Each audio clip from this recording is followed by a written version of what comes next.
በስመ አብ ወወልድ ወመንፈስ ቅዱስ አሐዱ አምላክ አሜን። ሰላም የእግዚአብሔር ቤተሰቦች እንደምን አላችሁ? እንደምን አደራችሁ? አሜን። የአምላካችን የጌታችን የመድኃኒታችን የኢየሱስ ክርስቶስ ስሙ ከአጽናፍ እስከ አጽናፍ ከፀሐይ መውጫ እስከ ፀሐይ መጥለቂያ በፍጥረት አንደበት ሁሉ የተመሰገነ ይሁን። እንደ እግዚአብሔር ፍቃድ 37ኛ ፈተና ገጠመኝን ይዤላችሁ መጥቻለሁ። በእርግጥ ይህን ገጠመኝ ለማቅረብ በጣም ብዙ ፈተና ያየሁበት ቢሆንም ግን በእናንተ ጸሎት በእግዚአብሔር አምላካችን ቸርነትና በእመቤታችን በቅድስት ድንግል ማርያም አማላጅነት በተለይ በቅድስት ልደታ ማፍቅር እመቤታችን ያው እመቤታችን ስላችሁ በተለየ ስሟ ማለት ነው። ልደታ በሚለው ስሟ በኩል ነው ባለ ታሪካችን እመቤታችንን የሚማጸናት።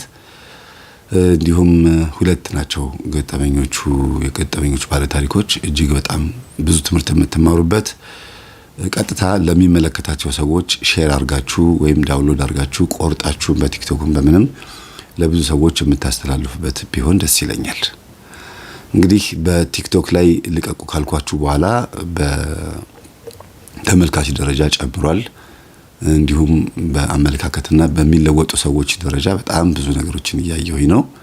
እግዚአብሔር ያክብርልኝ፣ እግዚአብሔር ይስጥልኝ ስለተባበራችሁኝ። ምክንያቱም አንድ እኔ ብቻዬን ሁሉንም ነገር ላደርግ ስለማልችል ነው። ከቴሌግራም እና ከዩቲዩብ በስተቀር ምናልባት ቲክቶክ አለኝ፣ ግን ያን ያክል ብዙም ስለማላገለግልበት ነው። እናንተ ግን በጣም ብዙ ቦታ ላይ ስለምታዩ ኢንፎርሜሽኑ ለሁሉም ሰው እንዲደርስ ነው ማድረግ ያለባችሁ።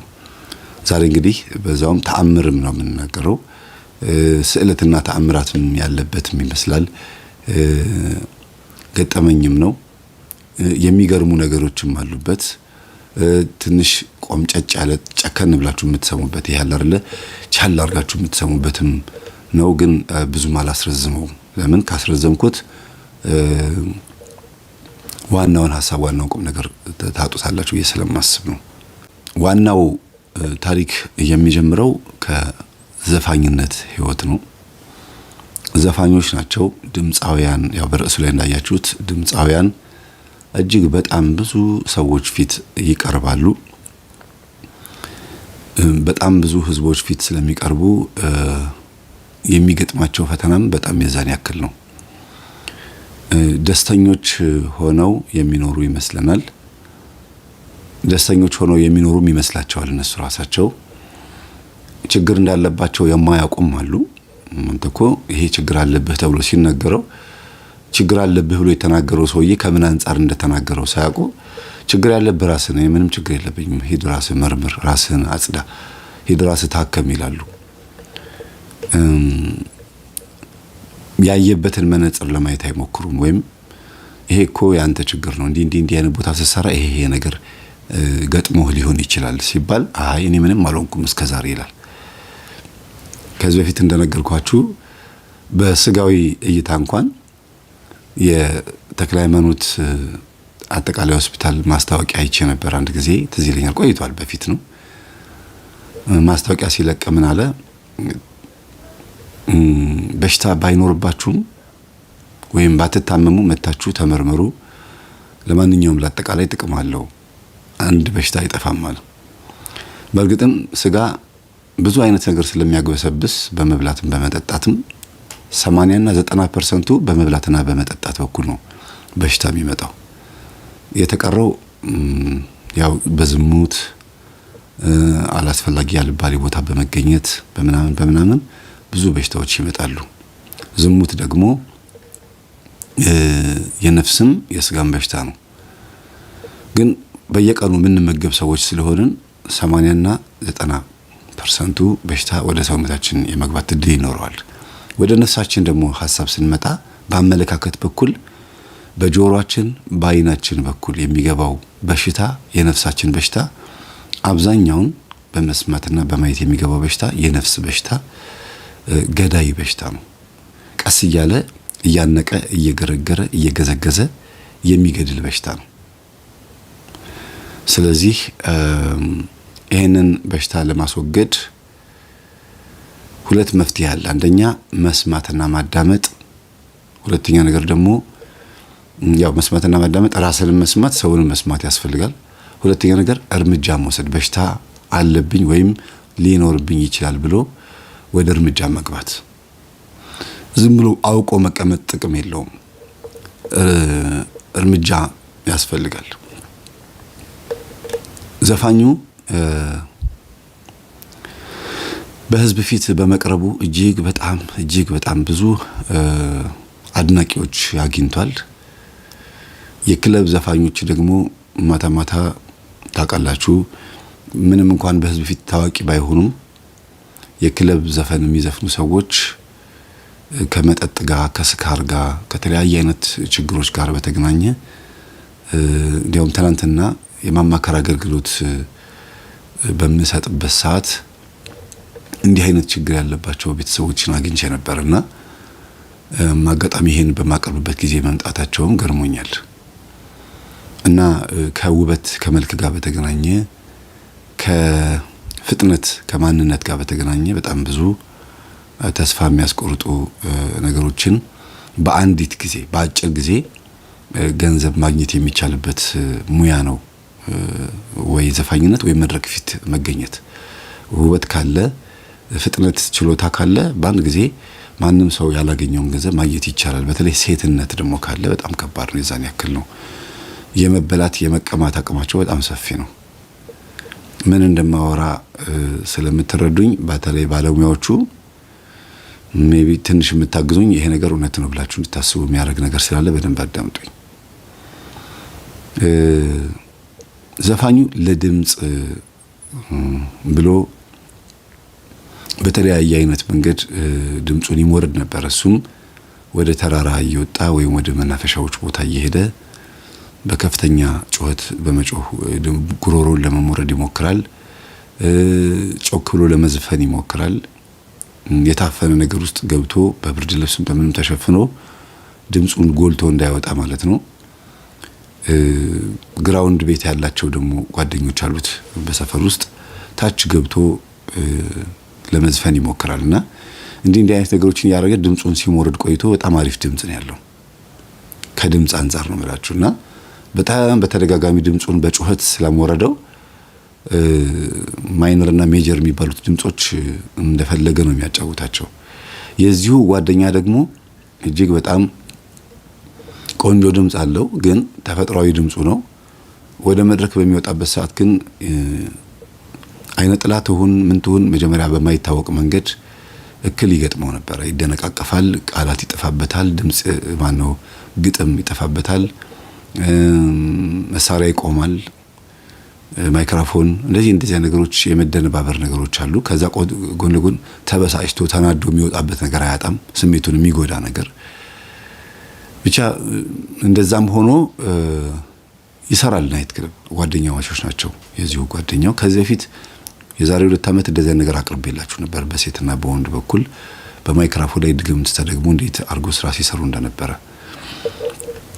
ዛሬ እናታችን የቅድስት ድንግል ማርያም የልደታን ስራ ነው የምንማማረው። ልደታ እመቤታችን በዚህ ልጅ ከተወደደችበት ጊዜ ጀምሮ መልካም የሆኑ ህይወቶችን ቢኖርም ገንዘብ ቢኖርም መኪና፣ ምግብ፣ ልብስ ደስ ያለው ነገር እየገዛ የሚኖር ሰው ቢሆንም ውስጡ ግን ደስተኛ አልነበረም። ስሜቱ የተጎዳ ሰው ነበረ እና በሰው ፊት መዋረዱ እጅግ በጣም ያናድደዋል። የታሪኩ ባለቤት ወንድና ሴት ናቸው ብያቸዋለሁ። አብራቸው የምትሰራ የነበረች ዘፋኝ ነበረች እና የዘፈን ህይወቷን እጅግ በጣም ነው የምትወደው። ግን ፈጣሪን በጣም ስለምትፈራና እጅግ በጣም ስለምትወድ የተለያዩ ገዳማትም ከብዙ ወጣቶች ጋር ስለምትንቀሳቀስ ብዙ አባቶችን ብዙ መምህራንን የማወቅ እድል አጋጥሟታል እና ድምጻዊ መሆኗን ማንም ሰው አያውቅም። ወይም ደግሞ ናይት ክለብ እንደምትሰራ እንደምትዘፍን ማንም ሰው አያውቅም። አንድ ሰው ብቻ አጋጠማት። አንድ ሰው ጉዞ በሚሄዱበት ሰዓት ሳር ላይ ተቀምጠው ምግብ ሲታደል መሶብ ጉዞ ስትሄዱ ታውቃላችሁ፣ በመሶብ እንጀራ ይዘን የምንሄደው እና ምስር እየፈሰሰ አንድ እንጀራ ይነጠፋል፣ አንድ ምስር ይፈሳል፣ እንጀራ ይነጠፋል። ያ ተከምሮ ልክ ጉዞ ቦታ ላይ ስንደርስ በጭልፋ እየተከፋፈለ ነው እንደዚህ ያደርግን ምን በላውና እንደዛ ሲሰጥ አጋጣሚ ሆኖ እየጨለፈ ይሰጥ የነበረው ሰው ናይት ክለብ በፊት ይጨፍር የነበረ ሰው ነውና እግዚአብሔር ህይወቱን ቀይሮት ይሄንን ገዳም ለማሰራት ወዲያ ወዲህ ተፍተፍ እያለ ይሰራ የነበረ ሰው ነውና እየጨለፈ እያወጣ እኔ አላምንም ብሎ ወደ ኋላ በቃ በጣም ሸሽቶ ነው። እውነት አንቺ ነሽ አላት። አዎ እኔ ነኝ እኮ። ሁሉ ነገር ትተሽ ነው? አይደለም ኧረ እየሰራው ነው። ኧረ እግዚአብሔር ስም የተመሰገነ እንኳንም እዚህ መጣሽ። በጣም ከባድ ነበር ይኸውልሽ ነይ ብሎ ፕሮግራሙ ካለቀ በኋላ ምግብ በልተው ከጨረሱ ማን ነው አድሎ ከጨረሰ በኋላ የራሱን ሰሃን ይዞ መጥቶ ሰባኪው እዛ ጋር ያስተምራል። የጉዞ ሲሆን አንድ ሰባኪ ፕሮግራም ይመራ አይጠፋምና አጠገቧ መጥቶ እንዴት ህይወቱ እንደተቀየረ ይነግራታል። ይሄ ሰው እጅግ በጣም ብዙ ፈተናዎችን አይቶ የመጣ ሰው ነው። ፈተናዎቹ ደግሞ ለሀብት፣ ለንብረት፣ ለግርማ ሞገስ፣ ለተለያየ ነገር ብሎ መቼም ዘመድ ደብተራ ሲገኝ እጅግ በጣም አደገኛ አይደለም። እንግዲህ ቆምጨጭ ያለው ነገር እዚህ ጋር ነው እና አጎቴ እንዲህ ነገር ያስፈልገኛል ሲል ችግር የለውም ነገ ታገኘዋለህ ነው የሚለው። ወዲያውኑ ነው በቃ የሚፈልገው ነገር የሚያገኘውና በህይወት ዘመኔ ሁሉ እንደ አጎቴ አንገቴ ላይ የሞት ሰንሰለት አስሮብኝ ሲያኖረኝ ያስጓዘኝ ሰው የለም ነው የሚለው። በቃ በጣም ከባድ የሆነ ህይወት የኖርኩት ባጎቴ እሺታ ነው። እሺ ይለኛል፣ በየቀኑ የምጠይቀው ነገር ያደርግልኛል፣ ምንም የጎደለብኝ ነገር የለም። እንዳለ ሀብት ንብረቴ በሙሉ ደግሞ የወደመው በአንድ ሳምንት ውስጥ ነው አለ። በአንድ ሳምንት ውስጥ በቃ ተጣደፍ ልክ እንደ ኢዮብ ነው የሆንኩት አለ። ኢዮብ በእርግጥ እንደ ኢዮብ ጻድቅ ባልሆነም ማለቱ ነው። እንደ ኢዮብ ነው የሆንኩት ሲል ኢዮብ ሀብት ንብረቱን በአንድ ቀን ያጣው። ልጆችህ ቤት ተደርምሶባቸው ሞቱ፣ መኪና ከብቶችህ በሙሉ በወንበዴዎች ተወሰዱ፣ እንደዚህ ሆነ እየተባለ በቃ በጣም ብዙ ነገሮች በአንድ ጊዜ ሰይጣን እንዴት አድርጎ ድራሹ እንዳጠፋበት ማየት ይቻላል። ኢዮብ ሀብት ንብረቱን ያገኘው ከእግዚአብሔር ነው። ኢዮብ የተወደደው በእግዚአብሔር ነው። ግን ፈቃድ ያገኘው ከማን ነው? ሰይጣን ኢዮብን ለመፈተን ከእግዚአብሔር ነው። እግዚአብሔርን አስፈቀደ። ሀብት ንብረቱን ብትወስድበት እኮ ምን ይላል አለ? ይከዳሃል አለው። ግን ወሰደበት፣ አልከዳውም። አየኸው ኢዮብን አልከዳኝም አለ። እግዚአብሔር በሰው ተማመነ። ደስ አይላችሁም? እንዲህ አይነት ነገር ስሰማ በጣም ነው የምገረመው። ይሄ ሰው ደግሞ ሀብት ንብረቱ ሲወሰድበት በእግዚአብሔር አልተማመነም ወይም ደግሞ አልከዳህም አላለውም። መናፍቅ ነው የሆነው። መናፍቅ እና እኔ ፕሮቴስታንት ሆኜ ሌላ ፓስተሮች ከሄጄ እጅ አስጭኜ ማስጸለይ ጀመርኩኝ። ጭራሽ ያለህን ንብረት አምጣና እንጸልይበታለን ብሎ መኪናዬ ላይም አካውንቴ ላይ ያለውን ገንዘብ በሙሉ አምጣ ይጸልይ ተብሎ በምን ባደረጉት አላቅም የሆነ ታክቲክ ሰርተው ከእጄ ገንዘቡ የለም ማለት ነጠቁኛል። እና አምጡ ስጡኝ ብዬ መመለስ የማልችልበት ሲስተም ውስጥ ከተውኝ ነው የተቀበሉኝ። የመጨረሻው ገንዘብ የጠፋው በዚህ በመናፍቃን አዳራሽ ነው አለ፣ በሐሰተኛ ነቢያቶች በሚባሉት።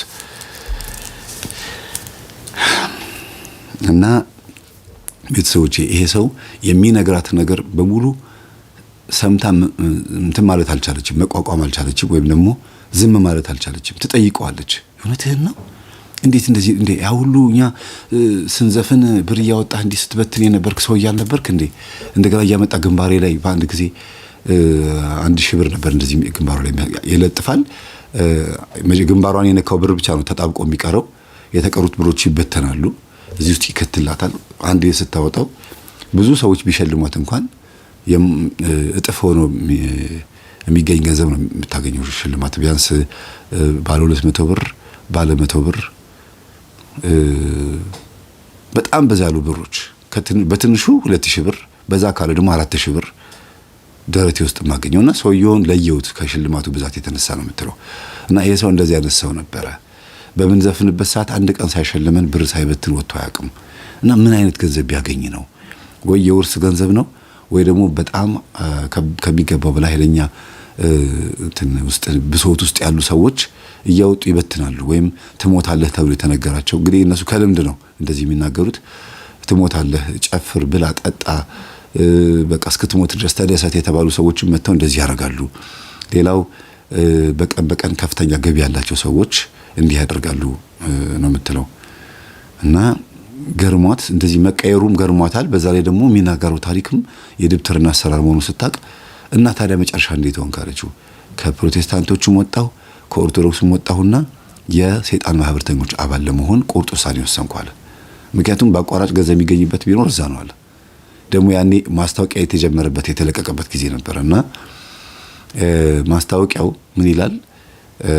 አባል መሆን የምትፈልጉ ይሄን ያክል ገንዘብ ይሰጣችኋል፣ ግን ከትዛዝ ከፕሮግራሞቻችን ከትዛዞቻችን ውጪ መሆን አትችሉም፣ አባል በመሆናችሁ ደስተኛ ልትሆኑ ትችላላችሁ የሚል ማስታወቂያ ነው መጀመሪያ ጊዜ በፌስቡክ ሲያስተዋውቅ የዛሬ 3 ዓመት ማለት ነው። እኔም በፌስቡክ ደህና አድርጌ መልስ መልሼላቸዋለሁ እና እሺ ብሎ ተቀላቀለ ገባ።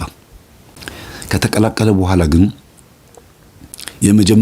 የመጀመሪያው ቀን ላይ ከድርጅቱ እያጉረመረመ እንደዚህ የተነጫነጨ የሚወጣ ሰው አየሁኝ አለ። ከዛ ምን ሆነ ነው ሰው ጊዜ ምን ልትሆን ነው የምትገባው? ና ውጣ ተመለስ ብሎ ጎትቶ ይዞኝ ይወጣል። እዛ ለካ ውስጥ ተጣልተው ነው የወጣው እና ራሱን ሊያጠፋ ራሱን ሊሰቅል ነው የወጣው። እኔ እዚህ ከገብቻ አባል ከመሆን ራሴን ባጠፋ ይሻለኛል ብሎ በጣም አይኑ ያስፈራል፣ አይኑ ደፍርሷል እና አንድ ጊዜ ውሰለኝ ብሎ ይዞኝ ይሄዳል። ከዛ ወደ ጫካ መኪና አለው። በመኪናው ይዞት ሄደ ወደ ጫካ አካባቢ። በቃ ለቤተሰቦቼ ነገር እኔ እዚህ ራሴን አጠፋለሁ ብሎ እየሮጣ አምልጦኝ ይሄዳል። በስመ አብ እንዴት እንደደነገጥኩ አለ ያልኩ እየጮኩኝ ልጁን እንደገና እንግዲህ መንፈስ ገብቶበታል። እዛ ወይ ምን እንዳረጉበት ምን እንደጫሉበት አይተም ቀጥታ ራሱን ሊያጠፋ ነው የሚሄደው። እንዲህ አይነት መንፈስ ደግሞ ምን አይነት መንፈስ ነው? የእንትን ነው ይሄ አባል አልሆንም አድርግ የሚሉትን ወይ የሰው ደም ጠጣ ብሎት ሊሆን ይችላል፣ ወይ የሆነ ነገር አድርግ መጽሐፍ ቅዱስ እርገጥ ብሎት ሊሆን ይችላል። እንደዚህ ነው የሚያደርጉት። ሲያስምሉ እግዚአብሔር እንዲክድ የማያደርጉት ነገር የለም። በጣም ብዙ ከባድ የሆኑ ስድቦች፣ ጸያፍ ስድቦች እንዲሳደቡ ከቤተ ክርስቲያን ጋር በተገናኘ ብዙ የሚያስምሏቸው መሐላዎች አሉ፣ የክህደት መሐላዎች እና እንዲህ ከማድረግ ራሴን ባጠፋ ይሻለኛል፣ አንደኛዬን እግዚአብሔርን ከድቼዋለሁ አባል ሆናለሁ ብዬ ምን የመጣሁት እያለ ነው የሚለፈልፈው አለ።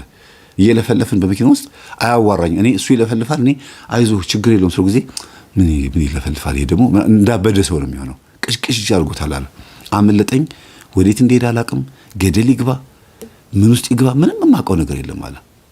ከዛ ልጁ ማን እንደሆነ ምንም በቃ ሮጦ አመልጦኝ ሄደ ገባ አለ። በቃ በዛ ውስጥ ይሄ በጣም አስደንግጦኝ ሁለተኛ እንዲያን ቦታ አልገኝም ብዬ እግዚአብሔር በዚህ ልጅ የተነሳ ከዛ አባልነት ወጥቼ ቁጭ ብዬ ለ2 ወር ከ1 ሳምንት ያክል ወደ ስንት ቀን ማለት ነው 7 ቀን ያክል ማለት ነው ወደ 7 ቀን ያክል ከቤት ሳልወጣ በጣም በሚያሳዝን መልኩ ራሴን ጎድቼ ጫት የለ ሲጋራ የለ ምን የለ ቤቱን አግማማውታል። በጣም በቃ ምኖርበት ቤት ከመሽተቱ ከመግማቱ የተነሳ የሆነ ቀን ወደ ውጭ ወጣ ብዬ ስመለስ ቤቱ በጣም ከረፋኛልና ሄጄ ወጥቼ የተመለስኩበት ሁኔታ ዝናብ ነበረ። መኪናዬን ትቻት ነው የወጣሁት እና የሰፈር የሆነ በዓል ግርግር ስለነበረ በዛ ግርግር የተነሳ ራቅ ብያለሁ ወሬ ለማየት ብሎ እና በጣም ቆይቼ ነው የተመለስኩትና አየሩ ምኑ ሰውነቴ ላይ ያለው ይሄ ዝናብ ሲመታኝ ምናምን እንትኑ ጠረኑን ቀይሮታል። ተከትሎኝ የወጣውን ጠረን ቀይሮታል ነው የሚለው። ወደ ቤቴ ስገባ ቤቴ ያስጠላኝ፣ በጣም ይሸታል፣ በጣም ያስጠላል። ከዛ ወደ ጎረቤት ሄጄ እንግዲህ ልጁ የሚነግራትን እኔ ለእናንተ መነግራችሁ በጣም ለዚህ ለታሪኩ በጣም የሚጠቅም ነገር ስለሆነ ነው። ጎረቤት ሄጄ እማማ አቤት እስቲ እንደው አንዲት ሴት ፈልጉልኝ ቤት የምታጸዳ ቤቴን የምታስተካክልልኝ። ምን አይነት የቤት ሰራተኛ? አይ አንተ አርፈህ ተቀምጠህ ነው አላቅህምና ነው ሲሉት ሲስቁበት ሱቅ አላቸው። ሴትዮዋ ሱቁ ላይ ነው ተንጠልጥሎ የሚያወራው። ማዘር ቤቱን እስከምታጸዳልኝ ድረስ እኔ እርሶ ጋር ብቀመጥ ደስ ይለኛል አላቸውና ግብ አሉት። እና ሲጋራም የሚገዛው ምን የሚገዛው እሳቸው ጋር ስለሆነ ሄዶ ቁጭ አለ። ሱቅ ውስጥ ገብቶ ቁጭ አለ። ማድረው ምተኛውም እዚህ ነው አለ። ከዛ ሰራተኛዋ ተደውሎላት መጣች። ቤቱን አጽጂ ተብላ ምንድነው ማጸዳው አለችው። በቃ አጠቃላይ ቤቱን ንጹህ አድርጊልኝ፣ ጫት አለ፣ ሲጋራ አለ፣ በጣም በቃ ይሸታልና ሰው የሚኖርበት ቤት አድርጊልኝ አላት። ምን እንዳጋጠመው አላወቀም፣ አልተረዳም ነበረ። ሲገባ ጠረኑ የተቀየረበት ወይም ደግሞ ቤቱ ያስጠላው ለምን እንደሆነ አልተረዳም ነበረ። ምን ይመስላችኋል? እስቲ ገምቱ። አንድ 10 ሰከንድ ልስጣችሁ። ሲጻፉ ቶሎ ሳልናገር ማለት ነው። እኔ ሌላ ነገር እስከምነግራችሁ ገምቱ ምን አጋጥሞት እንደሆነ ቤቱ ያስጠላው። እቺም የምታስቡት መልካም ነው ብዬ ነው የማስበው።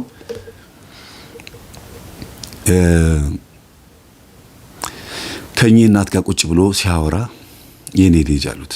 አቤት እንደው እባክህን እባክህን እባክህን ከዚህ ሱስህ የምትላቀቅበትን አንድ ነገር አድርግ፣ አግባ እስቲ። አይ ማማ እኔ እኮ ማግባት አልችልም፣ ኤችአይቪ በሽተኛ ነኝ ይላቸዋል። ኤችአይቪ ልጅቷን በነገራችን በዚህ አጋጣሚ በጣም ደንግጣለች። ኤችአይቪ እንዳለበት ስትሰማ እንደዚህ ያለብህ ነው ታዲያ ከነዛ ከናይት ክለብ ካሉት የተለያዩ ሰዎች ጋር እንደዛ በተለያየ ጊዜ ስትቀብጥ የነበረው? አዎ ምን ያገባኝ እኔ ምን ይመለከተኛል እንዴ? አንተ እኮ በጣም እኮ ገንዘብ ያለ ሰው ስለሆንክ እኮ በኮንዶምም ያለ ኮንዶምም እንደፈለግን እንጠቀም ሲሉ እሺ ትል ነበረ። ወይም ደግሞ አንተ እንደዛ ስታዛቸው እሺ ይሉህ ነበረ። ስንቶቹን በክለሃል አለችው። አዎ ምንም የማውቀው ነገር የለም አይምሮዬ ተደፍኗል እንደዚህ ነበር የሚላት ነው። በጣም በጣም ልቅ የሆነ ሰው ነበርና ከገመተቻቸው ግምቶች ውስጥ የዚህ ሰው ምን ነበረ መሞቻ ጊዜው እንደደረሰ አድርጎ ነበር የሚያስበው። በዚህ በሽታ መያዙን በሰማበት አመት ነበር ብር ሲበትን የነበረው። እና ይሄ ልጅ ከእኚህ እናት ጋር እያወራ ሰራተኛዋ ቤቱን አጽድታ የጨረሰችው ማታ 3 ሰዓት አካባቢ ላይ ነውና አጽድቼ ጨርሻለሁ አለችው። እና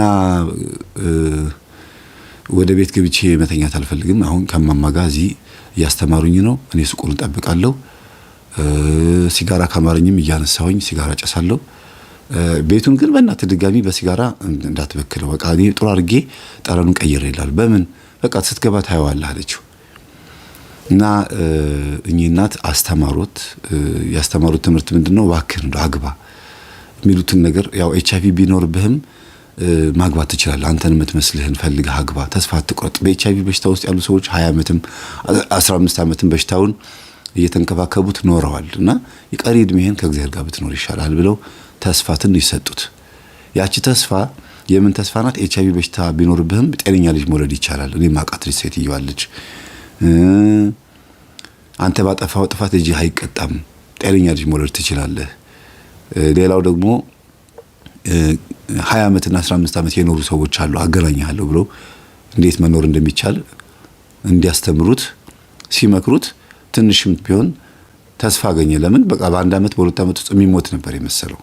እና ይሄ ሰው ይሄንን ታሪክ እየሰማ እሳቸው ጋራም እንዲያድር ተፈቅዶለት አንጥፈውለት በልተኛ ብለውት አንድ ወንድና አንዲት ሴት ልጅ አሏቸው። እኚህ ሴትዮ ሴቷ አግብታለች፣ ወንዱ አላገባም፣ ግን እዚህ የለም። እና እኚህ እናት ከቤት ሰራተኛቸው ጋር ነው የሚኖሩት። ድሮ የቤት ሰራተኛቸው የነበረች ግን በመንፈስ ህመም ምክንያት እማማ ጸበል ቦታ ልሂድ፣ ራሴን ላክም፣ ራሴን ላድን፣ እባክዎትን ፍቀዱልኝና ሌላ ሰራተኛ ቀጠሩ ብላ በሰላም የተሰናበተቻቸው ሰራተኛ ነበረች። የሱን ቤት ያጸዳችለት። አስቡ እንግዲህ እግዚአብሔር እንዴት እንደሚጠራ።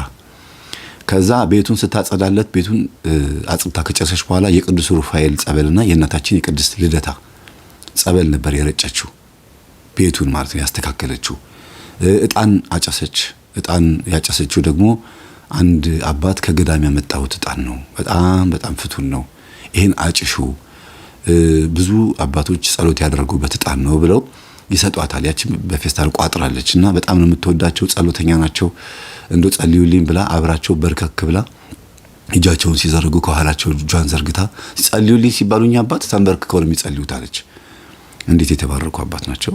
በፍጹም አንድ ቀን አንዳንድ አባቶች አይታችሁ ከሆነ ጸልዩልኝ ሲባሉ ማን ብለው እግዚአብሔር ይፍታ ብለው ነው የሚሄዱት። ይድረስ ነውና እኛ አባት በርከክ ብለው ዞር ብለው ሰው እንዳያቸው የሆነ ቦታ ከለል ብለው ጸሎት አድርገው እግዚአብሔር ይፍታሽ፣ አይዞሽ፣ በርቺ እሺ ብለው የሆነ ደስ የሚል ትትና ያላቸው አባት እንደሆኑ ነው ከስሜቱ የተረዳሁትና እንዲህ አይነት አባት በጣም ቢበዛልን ደስ ይለናል። እውነት ከልብ የእያንዳንዱን ሰው ቃልና ሐሳብ ሰምተው በተግባር የሚፈጽሙ አባቶች ይብዙልን፣ ዛራቸውን ያብዛልን። እና እኛ አባት የሰጧትን ዕጣን ቤት ውስጥ አጭሳ የእመቤታችንን ስዕል ወልውላ በአቧራ በምናምን ተከልላ ነበረ። ወልውላ እንደገና መጋረጃውን አውርዳ አጥባ እሷ አጽድታ እስከምትጨርስ ድረስ መጋረጃው ያው በጣም ስስ ስለሆነ በጣም ቶሎ እንትን ብሎ እሱን አስተካክላ ቦታ ቀይራ ልክ በሩ ከፍቶ ሲገባ ፊት ለፊት እንዲያገኘው አርጋ የማን ተማሪ ትመስላችኋለች እንደዚህ የምታረገው? በር እንደተከፈተ ሲገባ የሚካኤል ስዕል ይሰቀል ወይ ቅዱስ ሩፋኤል ወይ ደግሞ የእመቤታችን ብቻ የተገኘው በር ሲያንኳኳ ያለው ስዕል ይሰቀል ብዬ የምናገረው የምናስተምረውን ትምህርት ታዳምጣለች ማለት ነው ልጅ። እና እዛው አደረ። ከዛ በጠዋት ተነስቶ ማማ ሱቁን ተረከቡኝ ብሎ ተነስቶ በሩን ከፍቶ ወደ ቤቱ ልክ ግብት ሲል ድንግጥ ነው ያለ። ሰውነቱ በሙሉ ደነገጠ አለ። በስመ አብ ወወልድ ወመንፈስ ቅዱስ ብሎ ለመጀመሪያ ጊዜ ገጹን አማተበ። ማለት ከልቡ ሆኖ ማለት በድንጋጤ ሆኖ እመቤታችን ስዕል ሲያጥርት ተብላለች። ያበራችን ይመስለኛል የወለወለችም አልመሰለኝም ማለት ሄጄ ልስመው ጠጋ ስል እጣን ይሸታል እንትኑ መጋረጃውና በርጥብነቱ ስለሆነ እርጥብ እንዳለ ስለሆነ እጣን ያጠነችው መጋረጃውን ይዞታል። የሽቶ እድሜ እንዲኖረው መጋረጃ ነው የሚቀባው፣ ስዕል ሽቶ አይቀባም ብያቸዋለሁ። እና ልጅቷ በደንብ ነው ትምህርት የተማረችው የገባትን ያደረገችውና ያንን እጣን ቤቱን በማጨሷ ቤት ውስጥ እጣኑ በጣም ትብሏልና በጣም ገረመው። በስመ አብ ሁለተኛ አልኳለ በቃ ማለ እመቤታችን ስዕል ስር ተመርኮ እያለቀሰ እመቤቴ ቅድስት ድንግል ማርያም ቅድስት ልደታ ሁለተኛ እዚህ ቤት ውስጥ የሲጋራ ሽታ አይኖርም ብሎ ማለ በቃ ቆመ። ህይወቴን ለመቀየር እስተካከላለሁ። ይሄንን ቤት የቀየርሽው አንቺ ነሽ። ምን አይነት የቤት ሰራተኛ ነሽ ብሎ ተነስቶ ሮጦ መጣና እማማ ልጅቷን አገናኙ። ምን አረገች? እቃ ወሰደች? እቃ ጠፋበት? ሞባይል ተወሰደ? ሴትዮዋ ደግሞ በጣም ደነገጡ። ከዛ እንዴት እንደዚህ ይሉቻሉ ማለት ለምን ወደ ሌብነት እንዴት አሰቡ? አይ እኔ ምን ላርግ ልጅቷን ስትለኝ ጊዜ ነው። ኧረ አይደለም ኑ ላሳየውታልና አብረው ተከትሎ ሲሄዱ ወይ እስማ እንዴት የተባረከች። ለነገሩ ልጅቷ እኮ እግዚአብሔር ሰው ናት እኮ ብታይ ራሷን ለማከም ጸበል ቦታ ሄዳ እንዲህ ብላ ምናምን እየነገሩት ለእሳቸው አዲስ አይደለም። ለምን ቤታቸው ሆና ታረገው ነበር። ይሄንን እጣን ታረጋለች፣ ስዕሉን ተወለውላለች፣ ትጸልያለች፣ መዝሙር ትከፍታለች። የሆነ መንፈሳዊት የምትባል ሴት አለች አይደለም? የዋህ አዲስ ክርስቲያን ሊያደርገው የሚችል ጀማሪ ክርስቲያን ሊያደርገው የሚችል ስብዕና ያላት እንደዛ አይነት ነገር ነበርች እሳቸው ቤት። እና ገዳም ሄዳ ጸበል ለጸበል ዞራ በጣም ብዙ ቦታ ህይወቷን አንጻ የመጣች ልጅ ስለሆነች ከቤት ሰራተኝነት ወጥታ ቁጭ ብላ ዳንቴል የምትሰራ ናት። አሁን ዳንቴል ትሰራለች፣ የሶፋ ጨርቅ ምናምን እንደዚህ የምትሰራ ልጅ ናት አሁን። እና እሷን የጠሯት ለምንድን ነው? ልምዱ ስላላት ብለው ነው። ቶሎ ስልኳም ስላላት እና እስቲ እባክሽን የሆነ ጥሩ ስራ አለ ደህና ብር ይከፍልሻል ብለዋት ነው። ከዛ ስንት ልክፈልሽ አላት። ጥሪልኝ ብለዋት ማለት ነው። መጣችና ስንት ልክፈልሽ አላት። ደስ ያለን ክፈልኝ እንደው እስቲ ገምቼ ስንት ልክፈልሽ? 200 ብር ነው ከከፈልከኝ በቂ ነው አለችው። ይሄን ሁሉ ሰርተሻል ምን አረኩኝ አለችው። ምን እንዳረግሽ ታውቂያለሽ? ሲጋራ እኮ እንዳቆም ያረግሽኝ። እውነትህ ነው አለችው። ኧረ በደንብ አስተምርሃለሁ ሌላም ብዙ ነገር እስቲ ያለብህን ሱስ ንገረኝ አለችው። ያለበትን ሱስ ትልቁ ሱሴ ብር መበተን ነው አለ። መጠጥም መጠጣውም መስከሩም መዝሙቱም ሁሉ ነገር እንዳለ ሆኖ ብር መበተን ግን ከልጅነት ጀምሮ ሱስ ነው፣ እንደ ሱስ ነው በቃ አለ። ስለዚህ በቃ ይሄ ነው ይሄን ያለው። ሌላ ደባል ሱስ ደግሞ ንገረኝ አለችው። እንግዲህ ይሄ ዋና ሱስ ኮረ ደባል ሱስ በቃ ሁሉም አይነት የሚባል ሱስ አለብኝ፣ ማንኛውም ኃጢአት ሰርቻለሁ ነው ያላት። እንደ ንስሐ አባት ነው የነገራት። እንካይን ትምህርት አዳምጥ ብላ ሰጠችው። ከቤቷ ሄዳ በፍላሽ አምጥታ ይሄን ትምህርት አዳምጣለችው። 70 ቀን ቤት ተቀምጧል ብያቸዋለሁ። ሌላ 70 ቀን ማለት ነው ከቤት ሳይወጣ ገጠመኝ እያዳመጠ። ያኔ እንግዲህ የዛሬ 2 ዓመት የነበረው ሁኔታ አስቡት።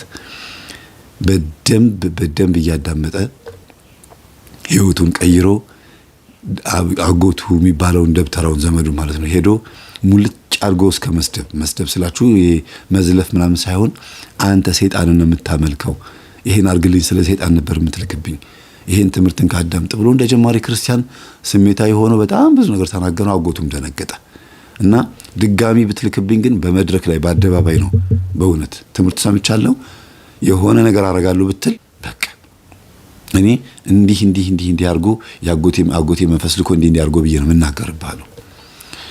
በነገራችን ላይ በዚህ አጋጣሚ ደብተራ የሚለውን ስም ሲሰሙ ደማቸው የሚሞቅ የሚናደዱ በተለይ አባቱ ደብተራ የሆነ ዘመዱ ደብተራ የሆነ ቤተሰቡ ደብተራ የሆነ ሰው እኛ ሆን ብለን ደብተራ የሚለውን ስም ልናቆሽሽ ምንናገር ይመስለዋል። እኛ የምንለው የደብተሮችን ህይወት ነው እንጂ የደብተራ የሚለውን ቃላት አይደለም። ቃላቱማ ደበተረ ገለጠ ማለት ነው፣ ብርሃን ማለት ነው፣ ብርሃን መግለጥ ማለት ነው በትክክል ቢጠቀሙበት ኖሮ እና ቤተክርስቲያን ውስጥ የሚቀድስ ነው ያ አጎቱ። ብዙ ሰዎች የሚያጎነብሱለት የሚያሸረግዱለት ነው። በመጥፎ ስራው የሚታወቅ ሰው አይደለም። በሰው ፊት ነው የምላችሁ። በጣም አልፎ አልፎ ነው ለአንዳንድ ሰዎች ነው የሀብት ምንጭ የሆነላቸው እና ለራሱም ጭምር ማለት ነው። እጅግ በጣም ከባድ ሰይጣን የተዋረሰውና መስገድ መጸለይ ምናምን ሲጀምር መጀመሪያ በቃ ያጎቱ ደብተራ መንፈስ ነበር ያስቸገረው እና ብሎ ወስዶ በደንብ አድርጎ ስላዋረሰውና ስለጫነበት ሀብትም ያገኘው በመዋረስ ስለሆነ ያኛው ካላዋረስኩህ ይሄንን ካላደረክ ሀብት አታገኝም ብሎት በግራዋ ገላውን አጥቦት በጣም ጸያፍ በጣም እንደው ባልናገረው ደስ ይለኛል። ብዙ ነገር አድርጎት ያንን ነገር ስለሚያስታውስ ነው ወደ ሰይጣን አምላኪዎች ይሄድ የነበረው። ለምን ያጎቱን ድርጊት ያስታውሳል። አጎቱ አድርግ ሲለው የነበረውን ድርጊትና እግዚአብሔርን ለመካድ የሚጠቀምበት መንገድና እዚህ ጋራ የሰይጣን ማህበረተኞች የሚሰሩትን ስራ ባይምሮ አነጻጽሮ ያውን መካድ ነው ብሎ ወደዛ ሄደው እና በጣም የሚያናድደው ትልቁ ነገር ደግሞ አብራው የነበረችው ሴት ካገባችሁ በኋላ ትዳርን የጠላበት ምክንያት ማለት ካገባችሁ በኋላ ያው እንደተለመዱት እነዚህ የሌሊት ወፍ እንደሚባሉት ወዲያውኑ በ8 ወር ነው በምናምን እንፋታለችው፣ ንብረት ተካፈለችው፣ ወሰደችበት እና መቀማት የጀመረው ሀብት ንብረት መበተን የጀመረው እንዲያውም ከዚህ ጊዜ ጀምሮ ነው። ለመንፈሱም ቅርብ ስለሆነ አልነቃም ነበረ። ቆንጆ ሴት አገኘው ትዳር አገኘው ብሎ አስበው ነውና ልጅ እምቢ አለኝ በሚል ሰበብ ነው። ምናልባት ማህፀኗን አስገልብጣ ሊሆን ይችላል እንጂ በተደጋጋሚ ልጅ መውለድ የምትችልበት ሁኔታ ላይ ነበር። እናስጠንቅቂያታለሁ ነው የሚለው። ይሄ ሁሉ ብቻ አልፎ ልጅቷ ይሄን ፍላሽ ከሰጠችው በኋላ አላገኛትም። ድጋሚ አልተገናኙም። ሊያገኛትም ፈቃደኛ አልሆነም። ለምን? እኔ በጣም ቆሻሻ ሰው ነኝ፣ ዘማዊ ሰው ነኝ፣ እኔ በጣም ክፉ ሰው ነኝ ብሎ ራሱን ደብቆ ይኖር የነበረ ሰው ስለሆነ ይሄንን ተጋድሎ ውስጥ እያለ መንፈሶቹ ተይዘው በተለይ እናታችን ቅድስት ልደታን ስሟ ሲጣራ እንዴት እንደሚቃጠሉ። ምክንያቱም አጥብቃችሁ የምትይዙትን ታቦት አይወደውም። እኔ ለምሳሌ በመድኃኔዓለም ስም በኢየሱስ ስም ታሰር ምናምን ሲባል ዝም ብሎ ቸሊልና በገብርኤል ስም ሲባል አትጥራብኝ ይላል። አሁን ከክርስቶስ ስም በልጦ አይደለም፣ ልጅቷ አጥብቃ የምትወደው ታቦት ስለሆነ ነው። እና ብዙ በናፍቃን መሆኑ በጣም የኛን አስተምሮ ለመንቀፍ የሚፈልጉ ሰዎች በእውነት በጣም የሚያሳዝን ቃላት ሲናገሩ እንሰማለንና በኢየሱስ ስም ውጣ ሲባል በእግዚአብሔር ስም ውጣ፣ በስላሴ ስም ውጣ ሲባል እምቢ የሚል መንፈስ በማርያም ስም ውጣ ሲባል አትጥሩብኝ ብሎ ይጮሃል ብሎ ይላሉና ይሄን በየትኛውም ቦታ የኛን ትምህርት የሚያዳምጡ ሳይሆኑ በሌላም ቦታ ብትሄዱ በመጽሐፍትም ብትመጡ ታገኙታላችሁ። አጥብቆ የያዘውን ታቦት አጥብቆ የያዘውን ቅዱስ ወይም መልአክ ወይም አጥብቆ የያዘውን ጻድቅ ሰማዕት ውስጣችን ያለው መንፈስ ይፈራል። ለምን? በየቀኑ እየመጣ ስለሚቀጠቅጠው። የክርስቶስን ስም ለመጥራትማ መናፍቃንም ይጠሩታል እኮ። በስሙ አስወጣን ይላሉ አጋንንት አይደል እንዴ? እንዴት የሚወጣው የሚለው ነው እንጂ ማንንም ያላጠን ነው። እዛም ውጣ ሲሉት ይወጣል፣ እኛ ጋርም ውጣ ሲሉት ይወጣል። ግን እየወጣ ነው ወይ? እዛ ፕሮቴስታንቶቹ ጋርም ሆነ ደብተሮቹ ጋራ ሊሰሩ የሚፈልጉበት መንገድ አካሄዱ እንዴት አይነት ነው የሚለው ነገር ቼክ ማድረግ ያስፈልጋልና ይሄ ልጅ በተደጋጋሚ እመቤታችን ቅድስት ድንግል ማርያምን ልደታ በሚለው ስም እየጠራ መናፍስቶቹን ያዛቸው። እጅግ በጣም ብዙ መንፈስ ተቆጣጠረ። ከቤት ሳይወጣ እኮ ነው። ጸበል ቦታ ለማራገፍ ነው የሚሄደው እና የምናስተምረውን ትምህርት በትክክል ስለሚሰማ አሁን ላራግፋችሁ ነው የምትሄዱት። ቤተክርስቲያን መናፍስትን አስራ ወደ ሲኦል የምትሸኝልን በርናት። መናፍስትን አስራ ወደ ሲኦል መሸኛ በርናት። ትልቅ ኃይል ያለባት በርናት። ትሄዳላችሁ፣ እዛ ትታሰራላችሁ፣ እዛ ትሸኛላችሁ። እሺ የሚለውን ፈቃድ ለመስማት 3 ቀን ሱባኤ ይገባል ይላል። አዎ እሺ እንሄዳለን ለማለት ብቻ 3 ቀን ሱባኤ ይገባል። ተጫወተባቸው። ጢባ ጢቤን የተጫወተባቸው። ዕውቀት ብትሉ እዛው ቁጭ ብሎ በዋይፋይ ያዋለው በስልኩ ቤተክርስቲያንን አወቃት። ከቤት ሳይወጣ እኮ ነው የምላችሁ ቤተክርስቲያን ለመሄድ ራሱ እንዴት እንደሚፈራ ለምን እንደሚፈራው ኃጢአተኛ ነኝ በደለኛ ነኝ ቆሻሻ ነኝ እዛ ቦታ መሄድ አይገባኝም ጸድቼ ነጽቼ ነው ቤተክርስቲያን ቤተ መቅደስ የምገባው ብሎ ንስሐ ለመግባት ራሱ ፈርቶ ማለት ነው ንስሐ ለመግባት ራሱ ፈርቶ ልክ 70 ምናምን ቀን ላይ ሲደርስ ንስሐ አባት አገናኘኝ ለማለት ልጅቷ ጋር ደወለ 2 ወር ከ10 ቀን ማለት ነው ከዛና ብላ ወሰደችና አባቴ ጋር ንስሐ አባቴ ጋር ከዛ እሳቸውም ቤቱን መተው ጸበል ረጭተዋል እንግዲህ ማን ቤት እንዲሉ ማያውቁትም እሳቸው ሲጠሩ ብቻ አቤት ብሎ መሄድ ነው ሄደው ጸበል ረጩ ንስሐውን ተቀብለው ቀኑና ሰጥተው ቅጣቱን ተቀብሎ እግዚአብሔር ይፍታ ተብሎ ከጨረሰ በኋላ ቅዱስ ቁርባን መውሰድ ይፈልጋለሁ ብሎ ሲላቸው ትችላለህ አሉት ጓደኛዬ ለምን ማለት አይ አባቴ እኔ በህይወቴ ያው ነግሬዎታለሁ ዘማዊ ሆኜ እንደዚህ ነው የኖርኩትና ብቻዬን ሆኜ መቀበል እፈልጋለሁ አላቸው ችግር የለውም ይሻሉት አንዳንድ ጊዜ ሁኔታዎች ያስገድዳሉ በእርግጥ እናቶች አባቶች ከበፊት ጀምሮ ያው ከእናትና ካህናት አባቶቻችን የለመዳችሁት ነገር አለ አንዲት ሴት ጓደኛ ስትይዝ ነው ካህን ጋር ሄዳ አብራ ተጋብታ ንስሐ ገብታ እንደዚህ ነው የተለመደው እና ወግ ማረጉን ይዘውታል ሁሉም አባቶች ግን አጥብቀው ደግሞ በፍጹም ጓደኛ ካላመጣህ ወይም ካላመጣሽ አትቆርቤም ብለው የሚያስገድዱ እጅግ በጣም የእውቀት እጥረት ያለባቸው ስለሆኑ ይሄንን ቤተክርስቲያን ብታስብበት መልካም ነው ብዬላለሁ እንጂ አንድ ሰው የግድ ካገባ ነው ቅዱስ ቁርባን የሚወስደው የሚል የተጻፈም ህግም የለም እንደዚህ ብሎ የሚያስገድድም የትኛውም አይነት ትውፊትም የለም ነገ ልሙት ዛሬ ልሙት መቼ እንደምሞት ሳይታወቅ የግድ ፍቅረኛ ካስኩ በኋላ ነው መቆረብ ያለብኝ የግድ ደግሞ ከጎኔ የሆነ ሰው መኖር አለበት የሚል የተጻፈ ነገር የለም ይሄን መናገሩ ለምንድነው ጭራሽ እንዲያውም ቅዱስ ቁርባኑን እንዲረክ እንድንዳፈረው የሚያደርገን ከጓደኛ ጋር ስንቀበል ነው ታውቃላችሁ ምክንያቱም አብረው ሄዶ ሲቀበሉ አብረው ደግሞ የሆነ ቦታ ላይ ሊተኙ ይችላሉ ብቻዋን ከሆነች ወይም ብቻውን ከሆነ ግን ተቀብሎ ብቻውን የክርስቶስን ስጋና ደም ወይም ቅዱስ ቁርባኑን በህይወትነቱ ያጣጥመዋል እግዚአብሔርን ማረኝ ይቅር በለኝ ብሎ ተደስቶ የተለያዩ ነገሮችን እያደረገ በእግዚአብሔር መስመር እያለፈ ወይም እያለፈች ብቻዋን ሆና ምንም ነይ ልገናኝሽ ወይም ልገናኝህ ሳትለው መጨፈር አምሮኛል ናስቲ ንዝናና ሚላት ወይም የምትለው ሳይኖር ብቻውን ሆኖ እግዚአብሔርን በደንብ አርጉ 365 ወይም 364 ቀን እግዚአብሔርን ካጣጣሙ በኋላ ከአንድ አመት በኋላ ጓደኛ ቢይዙ ችግር የለውም እንደው ዝም ብሎ ጓደኛ የሚያለያዙትን ጓደኛ ይዘሽ ነኝ ብቻሽን አትቀበይም ብሎ ማስጨነቅ ተገቢ አይደለም ብዬ አስባለሁና ይሄ ሰው ቅዱስ ቁርባን ተቀብሎ ወደ ቤቱ ገባ ቤት ገብታ አስተናገደችው ምግብ አቀረበችለት እግዚአብሔር ይስጣት የተባረከች ሴት በጣም ንጹህ ጭንቅላት ያላት ሴት ስለ ኤችአይቪ አልነገራትም ማለት ያለው ነገር ነግሯታል ግን ይሄ ኤችአይቪ የሚባለው ነገር ባይምሯ ላይ ረስተዋለች ምንም ነገር በሽታ እንዳለበትም አላሰበችውም ትኩረት የምታረግ የነበረው ምን ላይ ነው ካለበት ዱርዬነት ባህሪው እንዲጸዳ ይሄ መጥፎ ባህሪው ዱርዬነት ባህሪው ከተስተካከለ ሁሉ ነገር ይስተካከላል ብላ የምታስበውና ጸበል ቦታ ላይ ከሰማቻቸው ነገሮች ውስጥ ደግሞ በቆረበበት ቀን ነገረችው ይኸውልህ እኔ ጸበል ቦታ ላይ ሰማሁት ልንገርህ አለችው በቴሌቪዥን ላይ ምን ከፍቶ ነበር የሚያዳምጠው ቴሌቪዥኑን ቀይሮታል ስማርት ቲቪ አድርጎታል ዩቲዩብ ማየት የሚቻልበት ቲቪ ነው ስማርት ቲቪ ደግሞ ማስታወቂያ እየሰራ አይደለም እንድትጠቀሙበት ነው በጣም ደስ ያለው የዛን ቀን ነው እና ኤችአይቪ በሽተኛ ነኝ ብለው የሚያስቡ ሰዎች የኤችአይቪ በሽታ እንዳለባቸው አስበው ጸበል ሲጠመቁ ቆይተው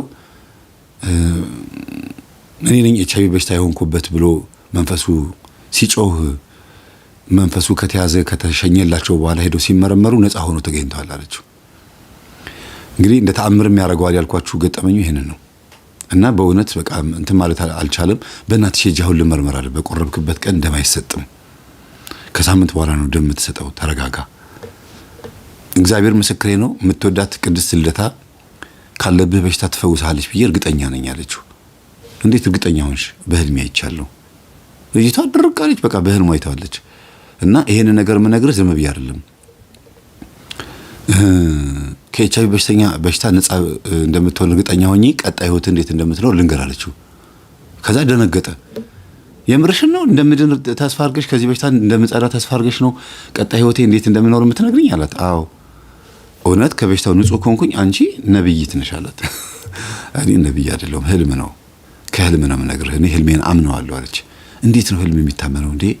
መምህር ተስፋዬ እኮ ህልም አትመኑ፣ ህልምን ሙሉ በሙሉ አትቀበሉት። ለምን መንፈስ ሊያጭበረብር ይችላል። አዎ ግን ከተቆጣጠርከው መንፈስን ካሰርከውና በህልሙ ጉዳይ ላይ 3 ቀን ሱባኤ ከገባህበት ከእግዚአብሔርም ህልም አለ። እመቤታችን ጌታን የወለደችው በህልም ምክንያት ነው። ዮሴፍም ጌታን ይዞ ወደ ተለያየ ከግብጽ ወደ እስራኤል ከኢየሩሳሌም ወደ ግብጽ የተሸጋገረውም በህልም ምክንያት ነው። በጣም ብዙ አባቶች በመጽሐፍ ቅዱስ ውስጥ በህልም ተጠቅመዋል። እኔም መጠቀም እችላለሁ አለችው። ምንድን ያየሽው ህልም አላት።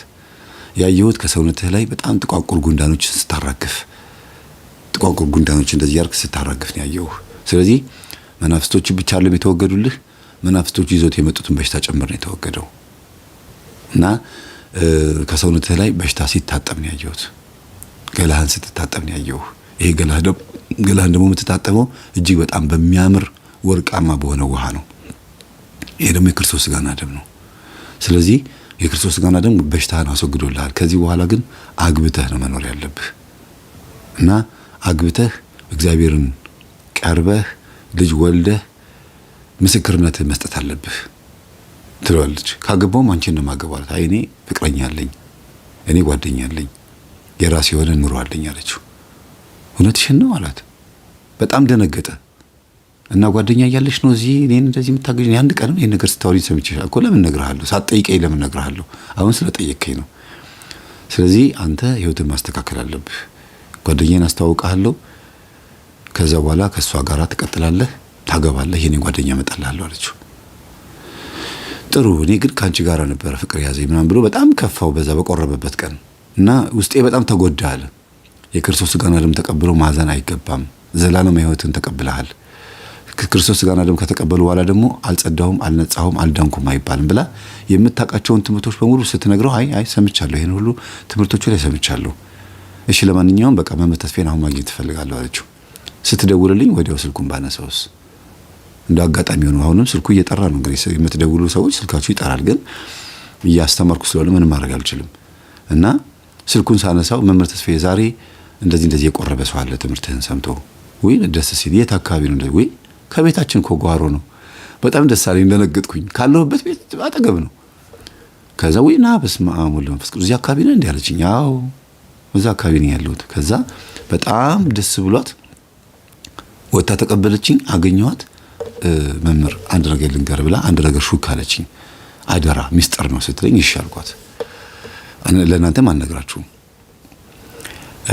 ቅድምም 8 ሰከንድ የሰጠኋችሁ ነገር አለ አይደለም? እሱን ልንገራችሁ መጀመሪያ። 8 ሰከንድ የሰጠኋችሁ ምንድነው? ወደ መንገድ ለወሬ ወጣ ብሎ ወደ ቤቱ ሲመለስ ሽታው አስጠላው ነው ያልኳችሁ አይደል? በምክንያት ነው ያልኳችሁ። መንገድ ላይ ምን አጋጥሞት ነበረ? የቅድስት ልደታ ማህበርተኞች ጽዋ ጸበል ጻድቅ እንደዚህ ይዘው ጽዋ ይዘው እንደዚህ ተሸክመው ይሄዳሉ አይደለም? ስዕል ይዘው ሙዳይ ይዘው ሳጥን ሳንቲም እንከታለን። እኔም አሁን ሳገኛቸው የትም ቦታ ሳገኛቸው ብር ይከተታል። ለምን? ስለት ያለበት ይኖራል ወይ ደግሞ እዛ ውስጥ ደግሞ የሆነ ነገር መስራት መግዛት ይፈልጋሉና እንባረክበታለን። ታቦት ባልነበረበት ዘመን፣ ቤተክርስቲያን በተቃጠለችበት ዘመን፣ በግራኝ ማመር ዘመን ህዝቡን በደንብ አርጎ ቆንጥጦ የያዘልን ጽዋ ማህበር ነው። ህዝቡን በደንብ አርጎ ከሃይማኖቱ እንዳይወጣ እናቶቻችን ቤተክርስቲያንን ያስፋፉበት፣ እውነት ልጆቻቸውን እንደ ካህን እንደ አንድ ሰባኪ እንደ አንድ አገልጋይ ልጆቻቸውን ሲያስተምሩበት የነበረው ትልቁ የቤተክርስቲያን አካል የክርስቲያኖች ህብረት ጽዋ ማህበር ነበረ። ቤተክርስቲያን በስንት ትከፈላለች? በ3። አንደኛ ህንጻው ቤተክርስቲያን፣ ሁለተኛ የክርስቲያኖች ማህበር፣ ሶስተኛ የክርስቲያን ደግሞ አካሉ። ስለዚህ የክርስቲያኖችን ህብረት አጠንክረውልን ለብዙ ዘመናት ለ40 ዓመት ማለት ይቻላል ግራኝ ማመር ቤተክርስቲያንን ሲያቃጥል አጽንተውልን የነበሩት በዚህ ማህበር ምክንያት ነውና ጽዋ ማህበር በጣም ማከብረው ነኝ። እንደ ጽዋ ማህበር ሞደው የለም። ለምን? እጅግ በጣም ብዙ ቦታዎች ላይ ከሃይማኖት ወጣ ቢሉም እንኳን የተለያዩ እህቶች ወንድሞች የተለያየ ህይወት ቢያሳልፉም መተው ግን እግዚአብሔርን የሚፈሩበት እንደ ታቦት ባያዩትም ግን ሰብሰብ ብለው ቃሉን የሚማማሩበት ይቅር የሚባባሉበት ዝክር እንደ ዝክርም አድርገው የሚቀማመሱበትም ቦታ ስለሆነ በጥቂቱም ቢሆን እግዚአብሔርን ያስታውሱበታል። ጭልጥ ብሎ ከእግዚአብሔር የጠፉ ሰዎች የሚሰባሰቡበት ማህበር ነው። ማህበር ማለት ጽዋ እና በስካር በማመንዘር በምናምን ህይወት ውስጥ ያሉ ሰዎች በጽዋ ሲሰበሰቡ ሳይ ተመስገን ይችም አንድ ነገር ናት እላለሁ። አይገርማችሁም? እግዚአብሔር የሚሰራው ስራ እንደ ኢትዮጵያ እንኳን ያላት እኮ እንትን ገጽታዋ ህዝቡን ከወንጌል ከማስተማር ከጎን ለጎን ተግባራዊ የሆኑ ወንጌሎች ብዙ አሏት። ተግባራዊ የሆኑ ወንጌሎች እና እግዚአብሔር ስም የተመሰገነ ይሁን። የኢትዮጵያ ኦርቶዶክስ ተዋሕዶ ቤተክርስቲያን እምነት ተከታይ በመሆኔ እጅግ በጣም በላይ ከ100 በላይ ቦነስ ፐርሰንት ማለት ነው። ከ100 በላይ 110 ከነ ቦነሱ በቃ በጣም ደስተኛ ነኝ ማለት ነው። ሄዶ የልደታን ጽዋ ተሳልሞ ኪስ ውስጥ የነበረውን ሳንቲም ከቶ ጸልዩልኝ ብሎ ዝም ብሎ ካፉ እንደወጣ ጸልዩልኝ ባካችሁን ሲላቸው እና ተሳለማት ብሎ ስዕሏን እንደገና አሳልመውት በመጋረጃው ጭንቅላቱን እንደዚህ ድብስብስ አድርገውት ወደ ቤት የመጣው። በቅርበት ማቃቸውም አንዳንድ ሰዎች አሉ ሰባኪያን ጽዋ ማህበርተኞች በየመንገዱ ዣንጥላ ይዘው እየዘመሩ ስዕል ይዘው እንትናን ይዘው ጽዋውን ይዘው ሲሄዱ ሲያዩ ነው ያሰደቡን በመንገድ ላይ እንደዚህ ይሄዱ እነዚህ እኮ ናቸው ቤተክርስቲያን የሚያሰድቡት ምናምን ብሎ በአገልጋይነት ደረጃ ማቃቸው ሰዎች አሉ እንደዚህ የሚሉ። እንዴት እንደምንደነግጥ ብታዩ። ግን እንዲህ ያለ ገጠመኝ እንድንማማርበት ምክንያት የሆነውም ይሄው ጽዋ ነው። ሃይማኖትን በአደባባይ በመስከር እንደሚከብደው ይሄ እኮ የክርስቲያን መሰባሰብ ህብረት ነው። ለገባው ነው፣ ያልገባው ይሳደብ ከፈለገ፣ የገባው ደግሞ ይድናል። እና ይሄ ሰው ምን እንዳነሳሳኝ አላቅም። ሄጄ ተሳለምኩ። ሰው ሲሳለም አይቼ ነው አለ። ግን ሄጄ ተሳለምኩኝና ምን ማህበር ነው ስላቸው ልደታ ወይ እናቴ ብዬ ተሳለምኩ አለ። በጣም ነው የሚወዳት እና ቀኑን ሲያሰለው ምን ቀን ነው? እናታችን ቅድስት ልደታ ቀን ነበረ። በጣም ነው የሚወዳት አስቡት።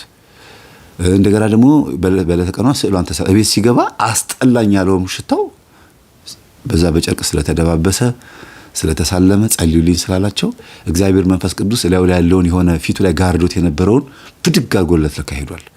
እና ወደ ቤቴ ስመለስ እየነጠርኩ የመጣው ነው ይመስለኝ አለ። የሆነ እንደምቦሳ የሚዘልሰው አለ አይደል? የሆነ ፍትት ብዬ ነው የመጣሁት አለ። ቶሎ ግብት ብዬ ምን ላድርግ እንዳሰብኩ አላውቅም፣ ግን እንደቸኮለ ሰው ነው የመጣሁት አለ።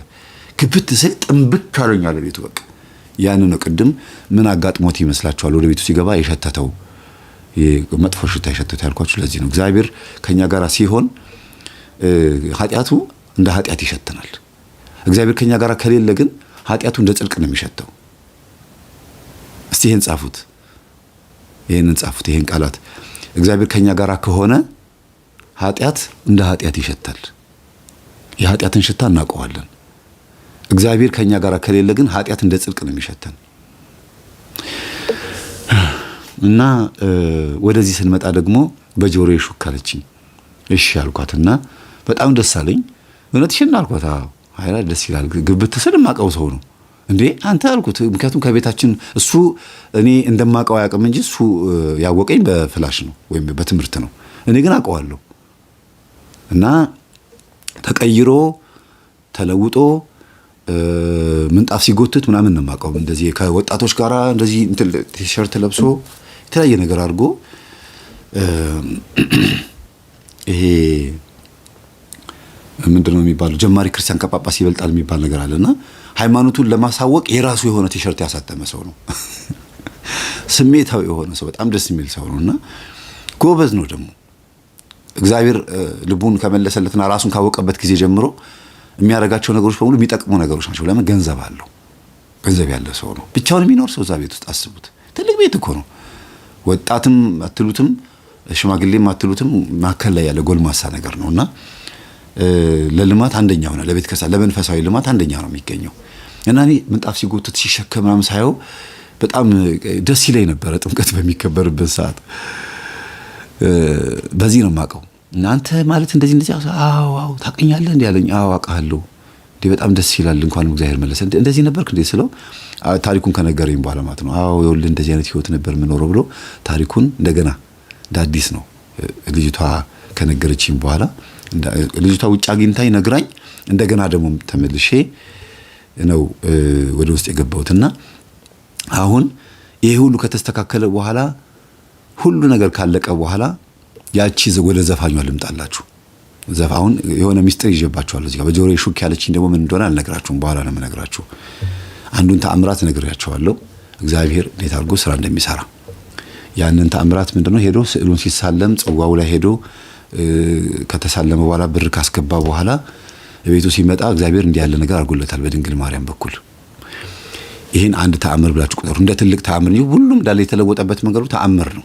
ደብተራውን ሄዶ ራሱ መቃወሙ ራሱ ተአምር ነው። ምክንያቱም የተዋረሰን ትልቅ ጉቶ የሚያክልን መንፈስ የተዋረሰን ደብተራ ሄዶ መፋለም ወይም መቃወም ማለት በጣም ከባድ ነው።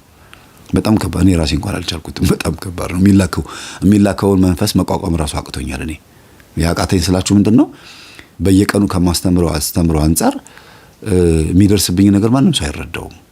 የሚደርስብኝ ነገር ብዙ ባላወራ ደስ ይለኛል በዚህ ጉዳይ ላይ። ለምን እኔ ቤቴን ስለምወዳት ቤተክርስቲያን ስለምወዳት ያለውን ስሜት ትጋሩኛላችሁ ብዬ ስለማስብ ያን ያክል መዘርዘሩ አይጠበቅብኝም። ምክንያቱም ሁሌ ስለዚህ ጉዳይ ሳወራ ሆን ብዬ የማወራ የሚመስላቸው ሰዎች ስላሉ ነው። ከመቶ 70% ትቼ ነው 30% ማወራ ብያቸዋለሁ በዚህ ጉዳይ ላይ። 70% የማይሆን ነገር እንዳወራ የሚገፋፉኝ ሰዎች አሉ። ወይም ደግሞ ያልተገቡ ቪዲዮዎችን እንዲለቅና ቤተክርስቲያን እንድትነቀፍ አባቶች እንዲሰደቡ በእልህ ተነሳስቼ በቁጣ ተነሳስቼ የማይሆን ነገሮችን ቪዲዮ እንዲለቅ የሚያነሳሱኝ ሰዎች አሉ። አትጠቀሙም እናንተም፣ እኔም አልጠቀምም፣ ቤተክርስቲያንም አትጠቀምም። በቁጣም እኔም አላወጣውም ቪዲዮውን መቼም ቢሆን አላወጣውም ብዬ ለራሴም እያለሁ እግዚአብሔር ይሄን ያስጠብቀኝ። ምክንያቱም ባደረኩት ቅጽበት ውስጥ ነው እናንተ ከምትጠብቁት በላይ ከባድ ችግር የሚፈጠረው እና እግዚአብሔር ሁሉን ነገር ከባቴ አበሳ አይደለ። እግዚአብሔር ከባቴ ኃጢአትን የሚሸፍን ነው። ስለዚህ ድብትርና አሰራርን ብቻ ላጋልጥ እንጂ ሌሎቹ ነገሮች ልተዋቸው። ዛሬ ላይ በጣም ጥሩ ቦታ ላይ ብቻ ተውቴ ጭንቅላት ያማል። እኔ መላከ መንክራት ስንቱን እንደቻሉት የተረዳሁት አሁን ነው። ወደ ቀደመው ነገር እንመለስና ወደ ዘፋኞቹ እንመለስ። ዘፋኞቹ ሁለቱ ወንድ ጓደኛማቾች አሉ ብያቸዋለሁ። አንደኛው ውበት አለው፣ ድምጽ አለው፣ ተፈጥሯዊ ድምጽ ነው ያለው። ያኛው ደግሞ ድምጹን ወርዶ አስተካክሎ የመጣ ሰው ነው። ሴት ደግሞ ዘፋኝ አለች ብያቸዋለሁና እቺ ሴቷ ዘፋኝ መጣ እነዚህ ሁለቱን ዘፋኞች አምጥታ ከዚህ ጋር ታስተዋውቃቸዋለች። ይሄ ሁሉ ካለፈ እኔ መጥቼ በጣም ደስ ብሎኝ አብሬ ከቆረበ ሰው ጋር ቁጭ ካበላው በጣም እንግዲህ ጨርሰናል ቆርብ ያለው ብሎ ያሉኝ ሰዎች ቤት ሄጄ አብሬ በቆረቡበት ቀን የበላሁበት ቤት በጣም ብዙ ቤት ነው ያለው።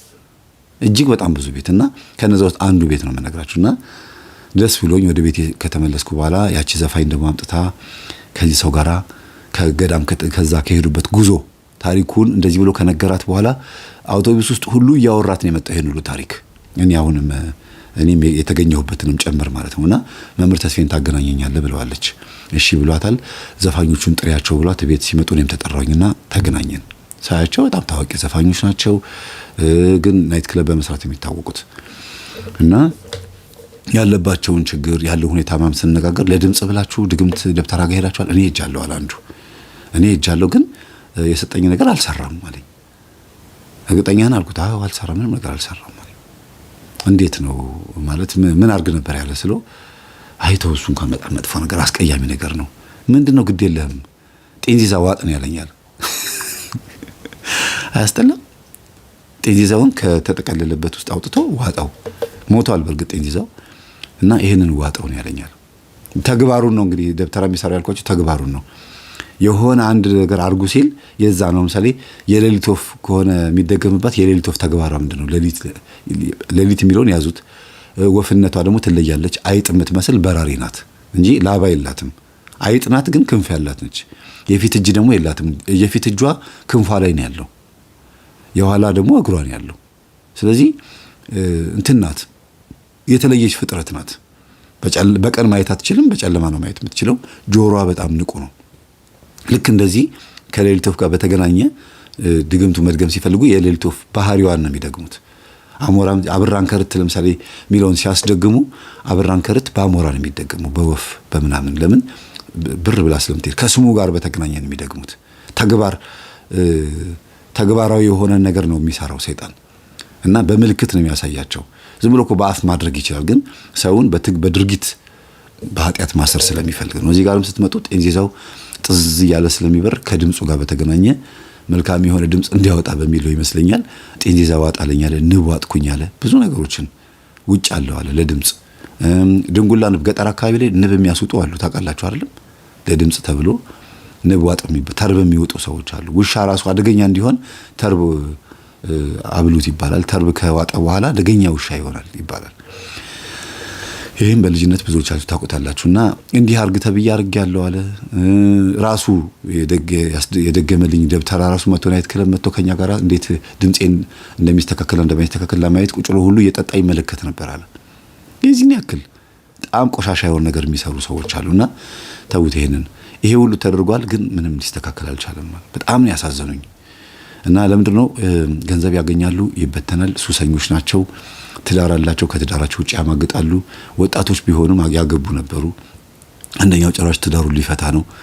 እና እቺ ልጅ ዘፋኟ እነዚህን ሰዎች ይዛቸው መጣች። የቅድስት ድንግል ማርያም የልደታ ወዳጅ ናት። ታሪኩን ነግሯት ከጨረሰ በኋላ እኔም ራሴ እኮ የልደታ ወዳጅ ነኝ አለችው። እና በቃ ብቻ ቤቱ አንድ ላይ ስንሰባሰብ እንባ በእንባ ሆኑ።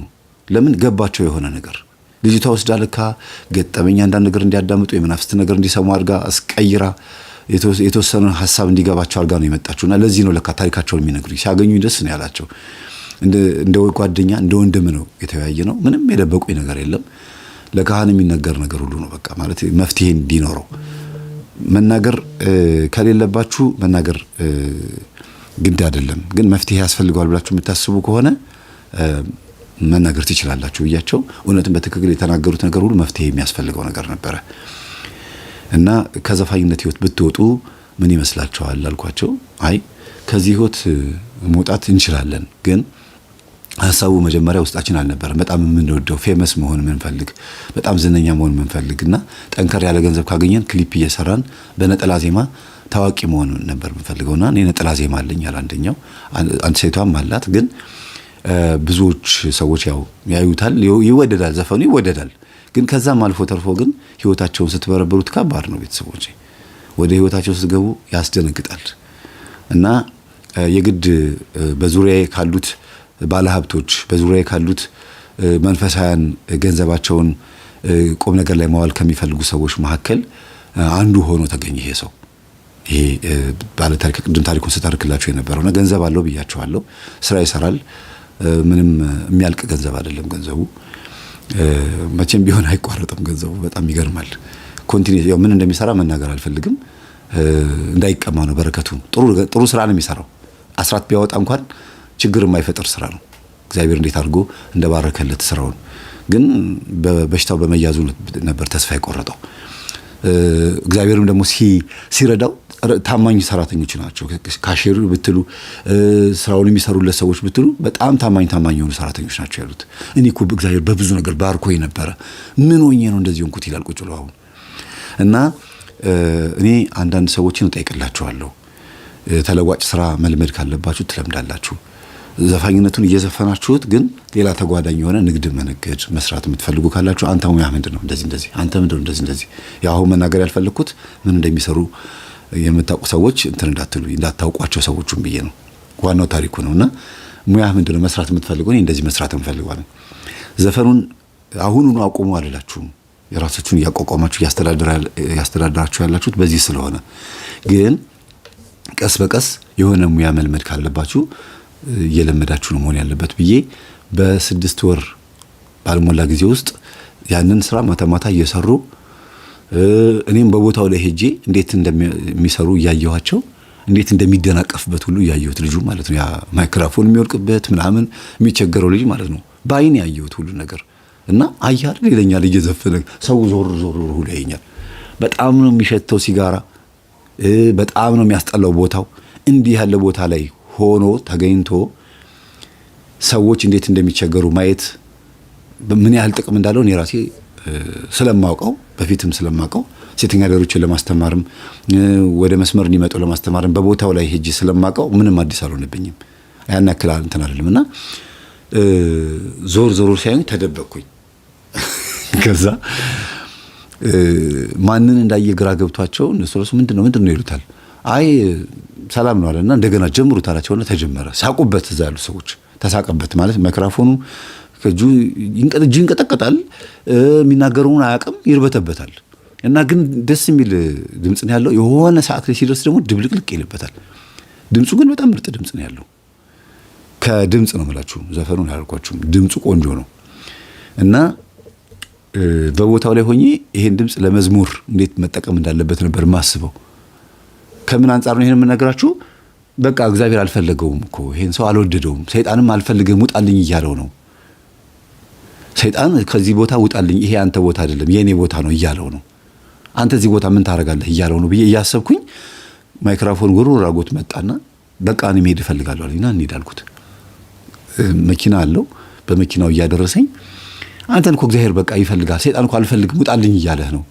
የስለት ልጅ ነህ እንዴ ስለው ጊዜ አዎ አለ። እንደዚህ ብሎ ደነገጠ። በቃ ታዲያ ለዚህ ነው አልኩት። እኔ የስለት ልጅ ነኝ፣ እናቴ ተስላ ነው የወለደችኝ።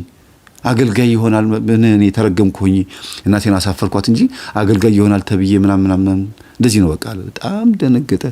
በቃ አልፈልግም ውጣልኝ ከቤቴ እኮ እያለህ ነው፣ ሂድልኝ አልፈልግህም፣ አንተ እኔ ቦታ አትመጥንም ሂድ እያለህ ነው አልኩት። እውነትህን ነው ሰውየው ሁልጊዜ ውጣልኝ ይለኛል አለ ባለቤትየው። መኪናውን ጥጋ ሲዞ እንትን ጋር ሜጋ መጽሐፍ ማተሚያ ጋር የኮካ እንትን አለች አይደለም፣ ኮካ ምልክት ያለባት ሱቅ አለች፣ ታቋታላችሁ። እዛ ጋር ነበር ጥግ ላይ ቆም ነው እና በጣም ጸጥ ያለ ነው። ለሊት ነው፣ ጭር ያለ ነው። ለሊት ወደ 5 ሰዓት 6 ሰዓት አካባቢ ላይ ነው።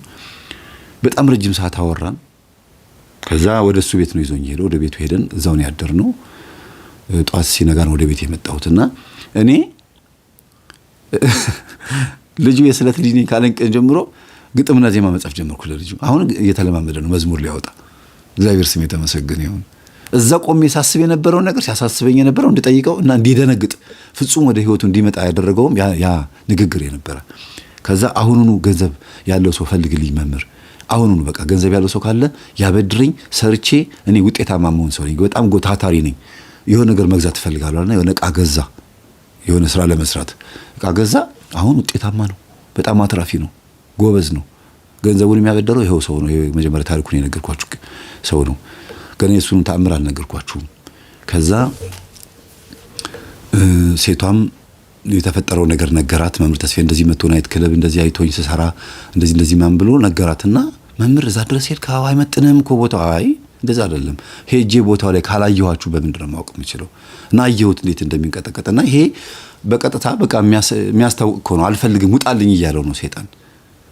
ጥሩ እየዘፈነ እያለ ያደናቅፍበታል። ይሄ ልጅ ምርር ብሎት እንዲወጣ ነው የሚፈልገውና ይሄ ነው ስላት ጊዜ ሰውየው እኮ ውጣልኝ ማለት ከጀመረ ብዙ ጊዜ ሆኖታል። ግን ሰዎች ስለሚፈልጉት ነው ዝም የሚለው።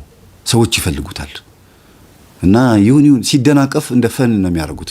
ግጥሙ ሲጠፋበት ልጁ ደግሞ ደስ የሚለው ባህሪው ግጥሙ ሲጠፋበት እንደጠፋበት አድርጎ አይደለም ምን ይሻላል በእናታችሁ የሆነ በቃ እኔ ፍቅር ይዞኝ እኮ ምናምን ብሎ አውቆ ቀይር አድርጎት ነው እንትን የሚለው እና ግጥሙ እንደጠፋበት እና እንደማያውቅ ምንድነው ይባለው እንደ ደንባራ ሰው ሳይሆን ግጥሙን በማቆሙ አይናደዱም ሰዎቹ፣ ይስቃሉ። እና ያንን ፓርት አይቶ ነው ሰውየው ጸጥ የሚለው እንጂ ውጣ ካለው በጣም ቆይቷል።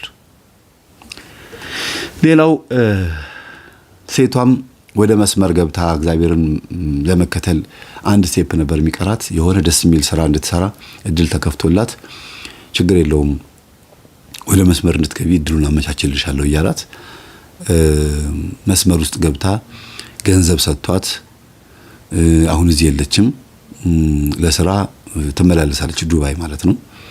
የእግዚአብሔር ስም የተመሰገነ ይሁን። እግዚአብሔር ይስጠው። ይሄ ሰው እያበደራቸው ነው፣ ይመልሱለታል፣ እንደሚመልሱለት ቃል ገብተውለታል። እሱ ግን ችግር የለውም ባይሳካላችሁም ችግር የለውም እያለ ነው የሚሰጣቸው ገንዘብ በጣም ለሱ በጣም ትንሽ ናት፣ ለነሱ ግን ትልቅ ገንዘብ ነው። አስቡት፣ ዱባይ ድረስ ተመላልሳ የምትሰራውን ገንዘብ ሲሰጣት። ከዛ ደግሞ እንደገና አንደኛው ልጅ ነው የቀረው። አንደኛው ልጅ ደግሞ ጓደኛው ሆኖ ቀረ። እዛ ሆኖ በቃ እኔ ጓደኛ የለኝም አብረን እንጸልይ እንስገድ እያለው ከናይት ክለብ ከስራው ሲመጣ እሱ ጋር ነው እንትን የሚለው የሚያመሸው። ይሄ ድምጹን የሚሞርደው ልጅ ማለት ነው። እሱ ጋር ያመሻል። ከዛ አንዳንድ ቀን ያድራል፣ አንዳንድ ቀን ይሄዳል። ጓደኛ ማቾቹ ሆኑ።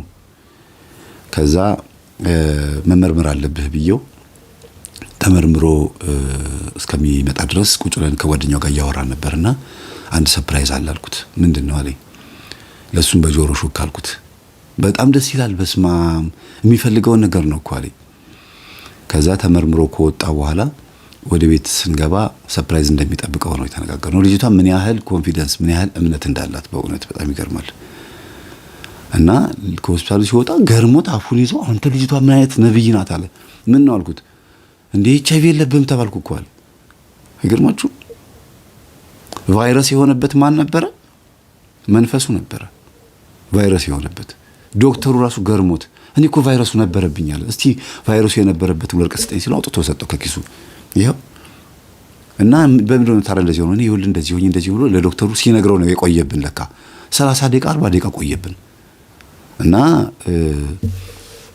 ለካ እየሰበከው ነው ዶክተሩን ገብቶ በጣም ገርሞት ሰብኮት ተደንቆ ከጨረሰ በኋላ ነው ወደኛ የመጣው። እኔ በጣም ገረመኝ። እኔ ድንጋይ ነው ያልኩት፣ ድንዝዝ ነው ያልኩት።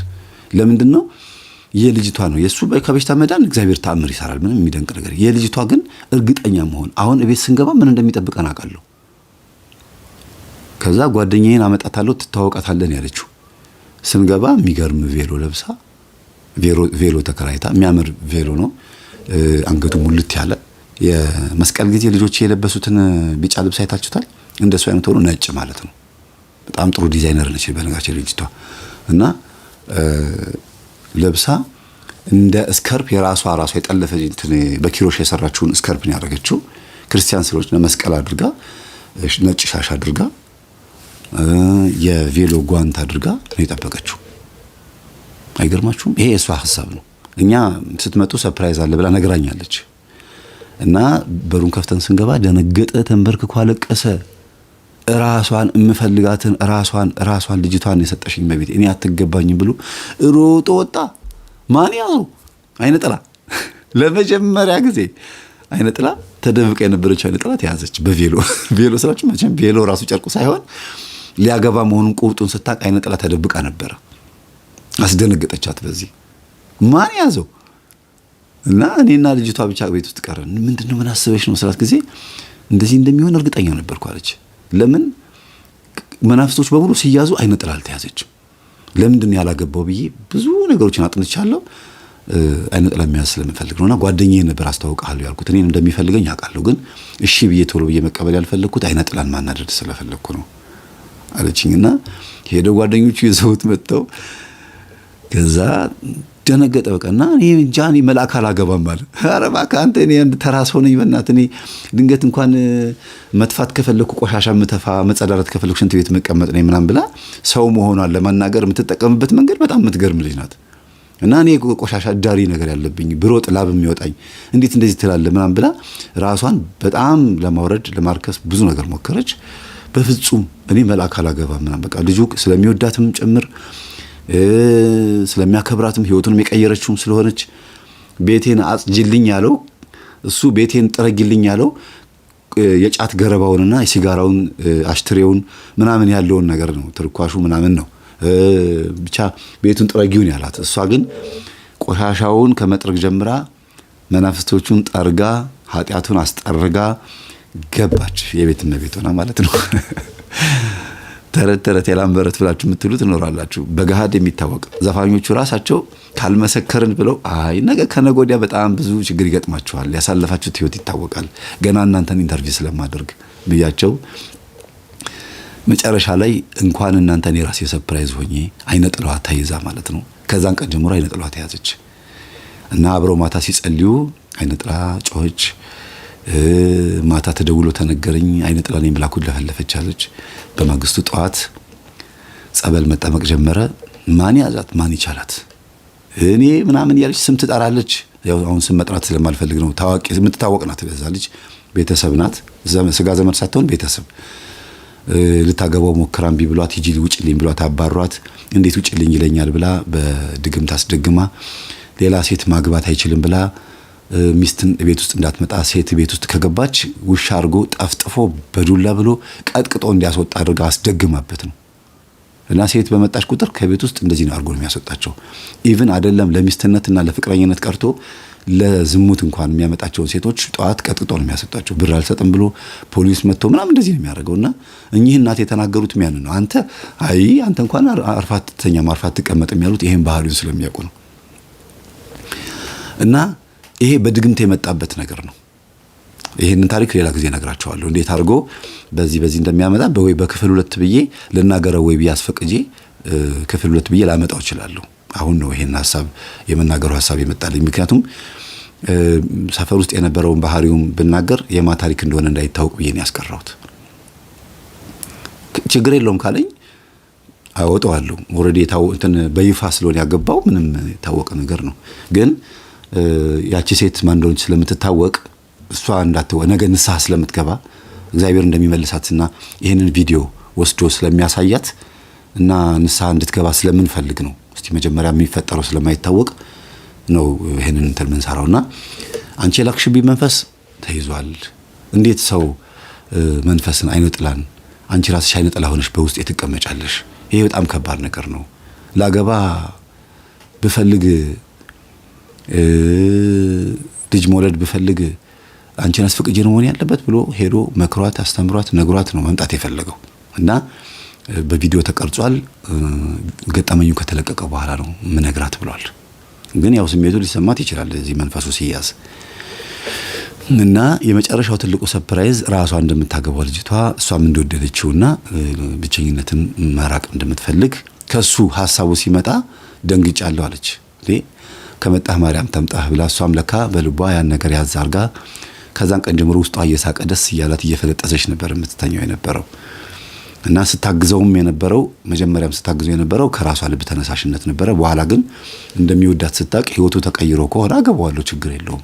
እመቤቴ የቀየረችው እግዚአብሔር የቀየረው ቅዱስ ሚካኤል የቀየረው ሰው መጨረሻው በጣም ጥሩ ነው የሚሆነው። ለምን ዓለማዊነትን አይቶ ዝሙትን ሁሉ ነገር አይቶ የመጣ ሰው ሁሉ ነገር ስለሚያስጠላው በሴትም በወንድም በነገራችን ላይ በጣም ከጨዋ ከሚባሉ ሴቶችና የቤት ልጆች ከሚባሉ ሴቶች ይልቅ ሁሉ ነገር አይቶ የመጡ ሴቶች በጣም ወይም ወንዶች በጣም ጎበዞች ናቸው፣ ኃጢአት ስለሚያስጠላቸው። ግን ምን ሲሆኑ ነው? መንፈሳዊ ከሆኑ ነው። ዓለማዊ ከሆኑ ግን አይ እኔ ኃጢአት አስጠልቶኛል እኔ ማግባት መውለድ ነው የምፈልገው ይሉና ከዘማዊነት ህይወት ወይም ከሴተኛ ዳርነት ወይም ደግሞ ከተለያየ አመንዝራነት የወንዶችም ይሁን ከተለያየ አጉራ ዘለልነትና ጥራዝ ነጠቅነት ወደ ትዳር ሲመጡ መንፈሳዊ ካልሆኑ መንፈሱ መልሶ እንደገና አሁንም ወደ ዝሙት ይወስዳቸዋል። በተለይ ሴቶች ከሆኑ የለመዱትን ነገር ማጣት ስለማይፈልጉ ተመልሰው እንደገና ውሽማ መያዝ ማመንዘር ይኖራል። ሁሉም አይደሉም፣ አንዳንዶቹ ናቸው። በተለይ ጠንቋይ ጋር ሄደው ኮስሞቲክሶቻቸውን ማስመተት የለመዱ ወይም ደግሞ በቱፍታ ድግምት እንዲገባበትና የሚነፉትን ሽቶ የሚቀቡትን ኮስሞቲክሶቻቸውን ጠንቋይ ጋር ወስደው ምናምን የሚያስደርገው የሚመጡ ከሆኑ እና እነዚህ ሰዎች ትዳር ሲይዙ መልሰው እንደገና ወደዛ ነገር መግባታቸው አይቀርም እና እግዚአብሔር ሲመልስ አሁን የሚገርማችሁ ዘፋኞቹ ከዘፈን ህይወታቸው ወጥተው ማይክሮፎን ጥለው ምን ሆነዋል መሰላችሁ? ምርጥ ነጋዴ ሆነዋል። ጎበዞች በቃ ራሳቸውን የሚያስተዳድሩ። ለምን ሲባል አንድ የሆነ ኑሮዬ ነው ብሎ በቃ ይሄን ገንዘብ ካላገኘሁኝ ካልተሸለምኩኝ ገንዘብ ካልተከፈለኝ ናይት ክለብ ሰራ የሚሰጠኝ ገንዘብ ከተቋረጠብኝ እራባለሁ፣ እጠማለሁ፣ ቤተሰቤ ይበተንብኛል ብሎ የሚያስብን ሰው በአንድ ጊዜ አቆም ማለት ከባድ ነው። ከዚህ በፊትም አንዲት የዛሬ ዓመት አካባቢ ላይ አንዲት እህት በጣም ጎበዝ ልጅ ነች። ሰዎች እንዲያግዟት ከማቃቸው ሰዎች ከውጭ ሀገር ካሉ ሰዎች ጋር ደውዬ እባካችሁ እንዲህ ከዘፈን ህይወት መውጣት የምትፈልግ ልጅ አለች እና ግን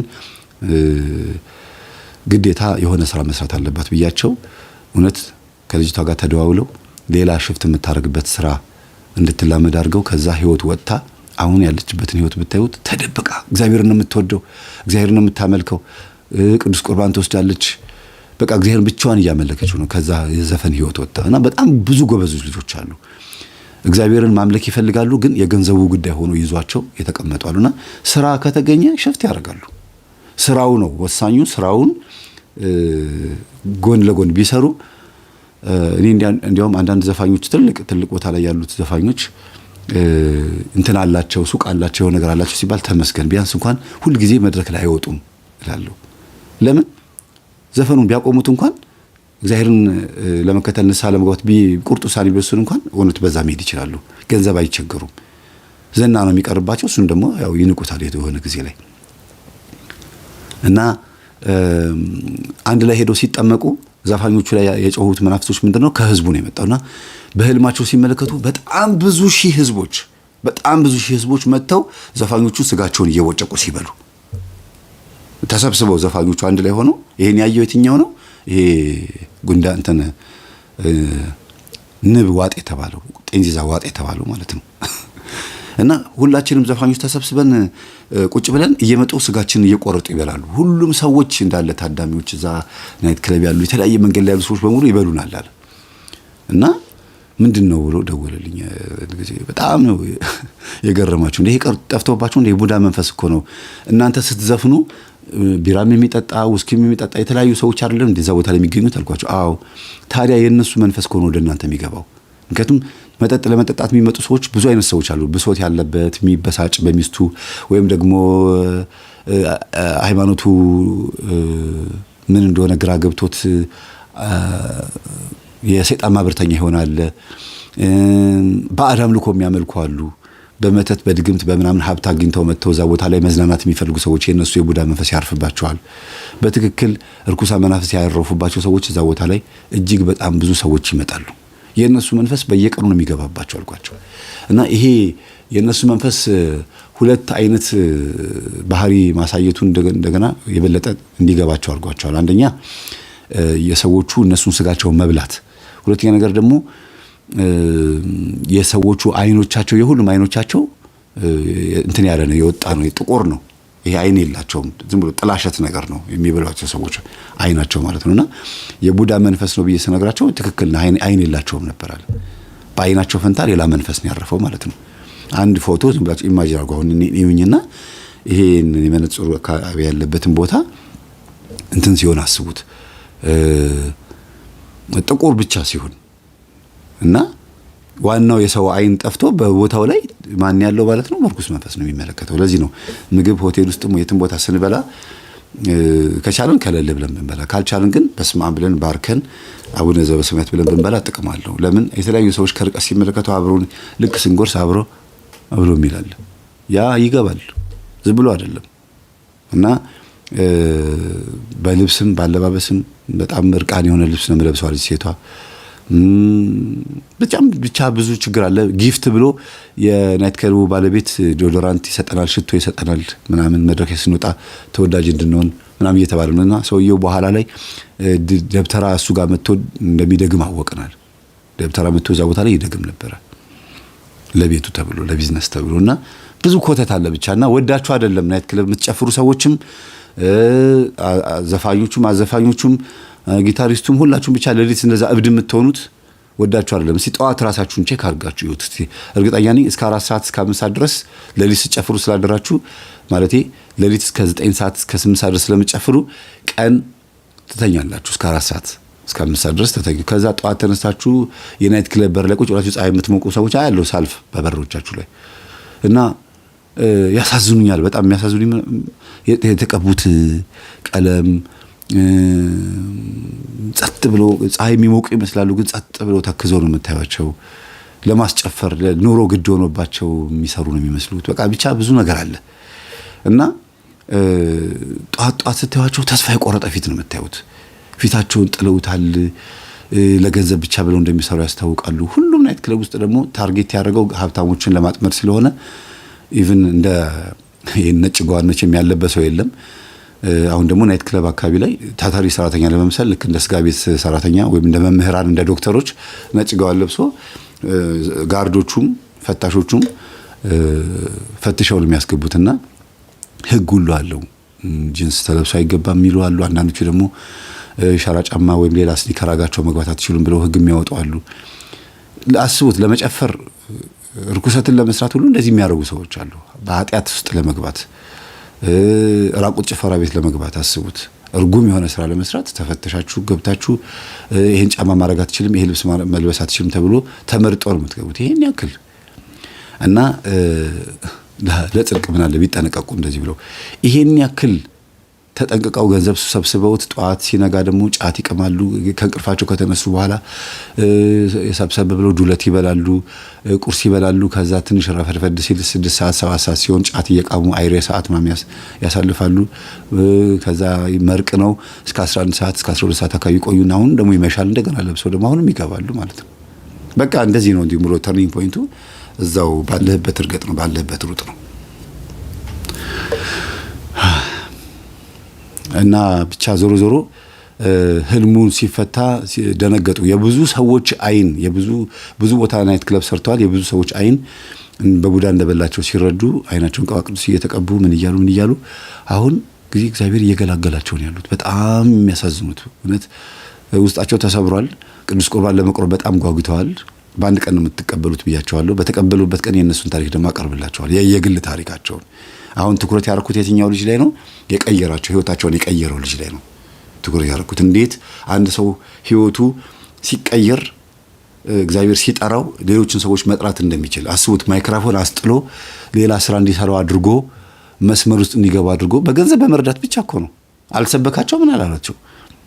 ምናልባት ማስተማሩ ላይ ሪሰርች ሊሆን ይችላል፣ ግን ህይወታቸው እንዲቀየር የረዳኝም አንዱ ትልቁ እሱ ነው። እና ወደ መስመር ነው ያስገባቸው። በቃ መስትራካቸውን ይዘው እንዲሮጡ ነው ያደረጋቸው። አትሌቶች ሲሮጡ አይታችሁ ከሆነ ከመስመሯ ከትራኳ ከወጣ የሰው እግር ይጠልፋል።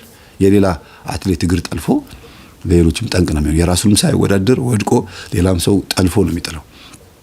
እና ሌላ ሰው እንዳይጥሉ፣ ሌላ ሰው እንዳያሰናክሉ፣ የራሳቸውን መንፈስ እንዲያራግፉ መስመራቸውን ተከትለው እንዲሄዱ በመስመር ውስጥ ነው የከተታቸው። በምን መስመር? በተዋህዶ መስመር። ሃይማኖቱን እንዲወዱ ነው ያደረጋቸው። እኔ እምነቴን በጣም ወዳለሁ። ብዙ አይነት ትምህርቶችን ባስተማርኳችሁ ቁጥር ጥቅስ ካንደበቴ ልትጠብቁ ትችላላችሁ። ግን የጥቅስ ማዕት የሚያንጋጉላችሁ ብዙ መምህራን አሉ። ግድ የለም እነሱን አዳምጡ። ጥቅስ የምትፈልጉ ከሆነ መጽሐፍ ቅዱስ አንብቡ። የሰው ህይወት ግን ይቀይራል። የነዚህ ሰዎች ህይወት እናንተን ያስተምራቸዋል። መድረክ ላይ ቆመው ሲያስተምሩ የብዙ ሰዎች አይን ቲያትር የሚሰሩ ሰዎች ተመልከቱ። ሲጠመቁ እንዴት ቃጥለ ማርያም ወንድማችን ተስፎ ብርሃኔ እንዴት ተጠምቆ ምን ምስክርነት እንደሰጠ ሰምታችኋል።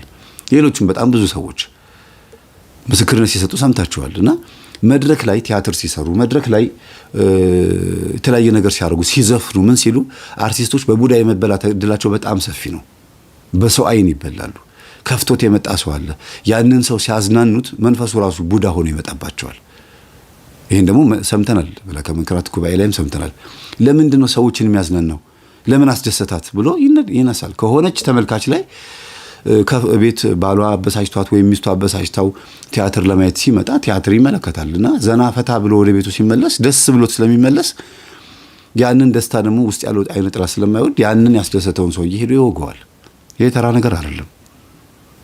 እንኳን እናንተ እኔ ራሴ እንኳን በትንሹ ነው የምላችሁ የማማከር አገልግሎት አገልግዬ ስመጣ ወይም ሰዎችን አስተምሬ ወይም ሆነ ቦታ ደርሼ ስመጣ አንተ ማን ስለሆንክ ነው የምትመክራት? አንተ ማን ሚስቴን የምትነጥቀኝ ለምን ስለሆንክ ነው? ለሊት መጥቶን ያረጋኛል።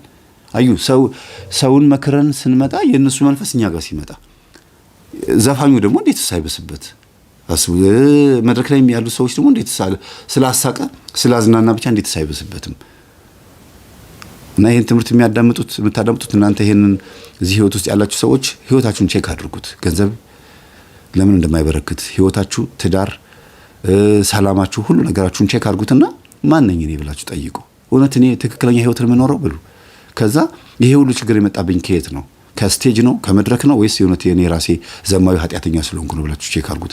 መድረክ ከረገጣችሁበት ሰዓት ጀምሮ የመጣባችሁን ችግር ሱሱንም ጭምር ትዳራችሁን ጭምር እዩትና ወደ ኋላ ደግሞ ከመድረክ በፊት ዘፋኝ፣ ቲያትር ምናምን እዚህ መድረክ ሞዴሎችም ጭምር ፋሽን ሾው የምታሳዩ ሞዴሎች፣ ልብስ እርቃን ምናምን ያለበትን ነገር የምታሳዩ እናንተም ጭምር በቡዳ በተለይ እናንተ በቡዳ በጣም ትበላላችሁ። በጣም ነው የምትበሉት በቡዳ። ምክንያቱም እርቃናችሁ ነው የምትታዩት፣ ትቀባባላችሁ። ብዙ አይነት ባህሪ ያላቸው ሰዎች ይመጣሉ፣ ገላችሁን ይመለከታሉ፣ መላ አካላታችሁን የሚታየው። በተለይ ሞዴሎች እንግዲህ በዚህ አጋጣሚ በጣም አስቡበት። ሴቶች እቤት ስትገቢ ራስሽን ነው የሚያምሽ። ወይም ደግሞ በጣም በቃ አይነ ጥላ አንቺ ውስጥ ያለው አይነ ጥላ ከብዙ ሰዎች አይን ላይ የመጣውን ቡዳ እንደ ሰራዊት አድርጎ ስለሚሰበስበው ትዳር ብትይዥም ቶሎ ታፈርሻለሽ። ወንዶች ሲመጡ አቃቂር ታወጫለሽ። ይሄ አይመጥነኝም ትያለሽ።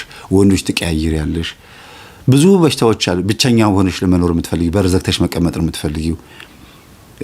ከሞባይልሽ ጋር ብቻ መጫወት እሱም ያስጠላሻል። ብቻ ምንድነው የሚባለው? ይሄ አመል የሌላት ሴት ነው የምትሆኚው። ለምን? በመድረክ ላይ ተበልተሻል። የሁሉም ሰው መንፈስ አንቺ ውስጥ ይገባል። የሁሉም ሰው መንፈስ ደግሞ የሁሉም አይነት ባህሪ ነው ያለው፣ ሁሉም አይነት ጸባይ።